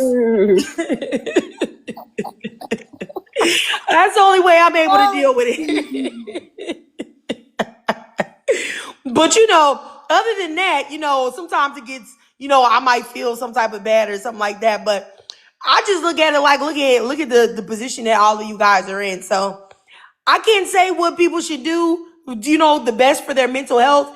But I think any way that anybody handles something, they're doing it the best that they can, even if it may not be in the healthiest way possible, you know? So, yeah, that's all I have to say. I agree with that, Trigger. And I think that, you know, us having this conversation, us being able to share with each other in this way is it's interesting because I understand what you're saying. Like, I'm no contact with both of my parents too. And the one thing that has really helped me and allowed me to move forward is like how you were talking about your dad, is understanding and realizing like these people are not superhuman. It's like coming to terms with your parents' mortality really frees you so much emotionally, because when you're a child, you think your parents are like everything. You think they're the sun, the moon, the earth, the stars, like, because you depend on them for so much. Your parents literally take you as a child, a baby, and have to keep you alive for so long, and they have to feed you and bathe you and clothe you and keep us, like, you really think like in your eyes your parents are like gods. And coming to terms with my parents' mortality helped me understand so much, because who are you? Like, you're not anybody special for me to care about your opinion about me, about what you think I should do with my life or what I shouldn't do with my life, about how you feel about me. I literally don't care, because you are not my God. You're not a God in my world, in my reality at all. So I don't have to give you so much leverage or so much space in my life. I don't have to center my life on you. When we talk about women decentering men, I had to decenter my mother. I ain't never give a fuck about my dad, if we being honest. But I had to decenter my own mother and who she was and her choices and her opinions. I did this when I first started on this journey.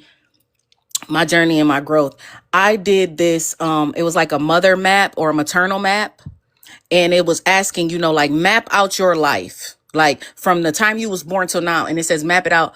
I was looking at that map, and do you know that I was charting my life based off of my mother's experiences? I'm putting stuff on there like, oh, my sister was born here, and then my mom got married here, and then she got divorced here, and then she got married again here, and then my mom graduated it. And I was looking at it like, this is sick.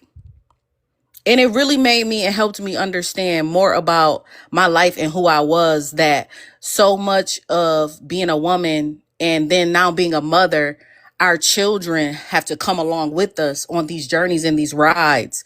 But I don't have to center who my mother is or her experiences in my life. She doesn't get to be the authority in my life. She doesn't. She's barely the authority in her own damn life. And I think that's the big lesson, is that we as women trying to make other women authorities over our life and in our spaces, and you barely in charge of your own self. How are you trying to shirk your responsibility for being in charge of your own self by pushing that off on other women? It's ridiculous. And that's why I say it's male, and it's male centered. When a woman comes to you and say, you should have protected me, why? Why do you think that I owe you that? Well, because that's what a man would do. And that's what a man would say. And a man would expect that a woman labors for him and does things for him without any expectation or standard for there to be any reciprocity, or for there to be any expectation on your behavior in the space. Definitely agree. And I even understand the part about like your mother versus your father, because I have talked to my father for I haven't talked to him for a longer period of time than my mother, because she did do things for me as I was growing up and stuff, and so I gave her a level of respect. So I tried to, even though she did me so dirty and so grimy, I really did try to still talk to her anyway, until it just got to be, till it's like, okay, I can't talk to you no more at all. Like, I just can't do it. So I totally get it. I think, I don't know what that is right there. That is that we'll be quicker, or we'll see like the fathers are just like, okay, you gotta go. You gotta first. I don't know. We're actually rare. This is rare to have this type of conversation. Where it's like, well, shit. Let me just see. I'm sorry. Let me take the parents as what they're actually doing. It's more of a standard and norm, period. But in the Black community, because that's what we're talking about, that the people uphold the people who do the least and put the blame and the burden on the mother. And I think that's probably where some of our conversation lands differently with each other, because my situation and estrangement, if I don't even think it's estrangement at this part, but decision to not be in communication with my parents is the same. And it's the same trajectory too, because to see my mother's work that she put in let me have a level of grace to kind of go over the harm that she put me in until it was no longer enough. And that wasn't okay. That wasn't okay enough to use patriarchy and abuse her own story as the reason why you showed up this way with me. It's not okay, because now I have to center myself. So decentering other people, including your mother, as Coach T said, and just how you're laying out, that is centering yourself. And it is not easy. And I think that's why I feel like challenged when the amount of compassion you have. I really appreciated when you were talking about allowing people to tell their stories too, and their, how did you say it, their relationship with healing, or I don't even think you said healing, but like their level with processing the trauma itself. Yes. But some people process their trauma in the same way that the what do I want to call people? Abusive people process theirs, which is abusing other people. And when you draw that line, then it's called, that's where, because when I was listening to your story, you labeled and layered the types of abuse before you get to the one that people want to talk about, which is one-on-one in a domestic situation. We have the religious, the church, the family, the patriarchy, et cetera, et cetera, et cetera, et cetera, right? The women upholding it, the overseer piece, the historical piece, the cultural piece, all those abuse. Then when we're talking about it, it becomes choosing better, but you're not even getting the opportunity before you even get to breathe fully, get a good longing, because you're born into a system that teaches abuse. So for a person who thinks logically, it's difficult to accept the diabolical nature that some people use their quote unquote way of processing trauma to literally be diabolical. That's the difference. And that's what Coach T was talking to Chilo Tam about. Like, when you have people who want to go into things with integrity and honesty and just, this is who I am, in a world, not just a family system, not just a parent and a mother, mother and a father, but a world that literally is built on hiding the diabolical nature, that it is to prey on somebody, that is the norm. It is to punch down on the person who has the least amount of power in the situation. That is what white supremacy is. That is what racism is. That is what patriarchy is. That is what often even masculinity is made out of to be.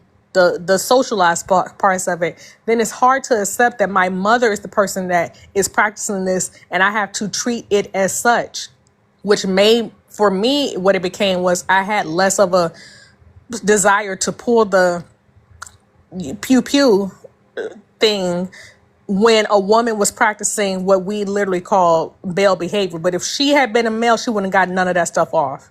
That's what I'm talking about. And then once we start pinning boundaries down for ourselves with each other, then it looks like something else, because underneath the collective, underneath the name and the label of the collective, people practice all kinds of things. Whether that collective was the family collective, where because we're blood, that means you get to abuse me and everybody else is in on it and is enabling you and minimizing me. Whether it's the church, because here we have a collective, same thing. Whether it's my creating my own family system, it doesn't matter. That's why people are responding that way that they are, because they're saying, because I am part of this collective, I get to abuse you. That's what's happening. And people do not like boundaries because it is not the norm. So I really just appreciate your compassion. I haven't figured out if there's a balance, but I know I'm going more diabolical with the not on my watch. I'm going more diabolical with it because I've been doing authenticity and it's not working. So yeah, we're going to do something else. I got you. Well, I tell you what, I totally understand where you're coming from that as well. All right, you guys. Well, I think that this was a great conversation. I think that you guys spoke a lot of truth. And you guys opened up my mind to a lot of other things that I hadn't even considered as well. I definitely think that you ladies are very insightful. I appreciate you guys sharing your experiences. Thanks so much, Zora. Thanks so much, Coach T. Thanks so much, Chilotam. Thanks so much, Anthea. I think Supervillain and T Scorpio also came up here. Dang, I know it was some more people that came up here. My mind is gone. I'm sorry. Kayla came up. Oh, Kayla. Yeah, Kayla came up too. Miss Kayla. Dang. Was that it? Well, maybe. But if I forgot your name, I'm so sorry. I appreciate all of you guys for coming up and sharing your experiences and stuff. I know we kind of went off topic. It was really me though. I'm the one that really kind of derailed it all. But hopefully you still enjoyed the conversation and stuff like that, y'all. Well, I'm gonna go ahead and get up out of here, you guys. I appreciate you, and I hope you guys have a great Monday and a great rest of your week. I will see you guys later. Bye bye.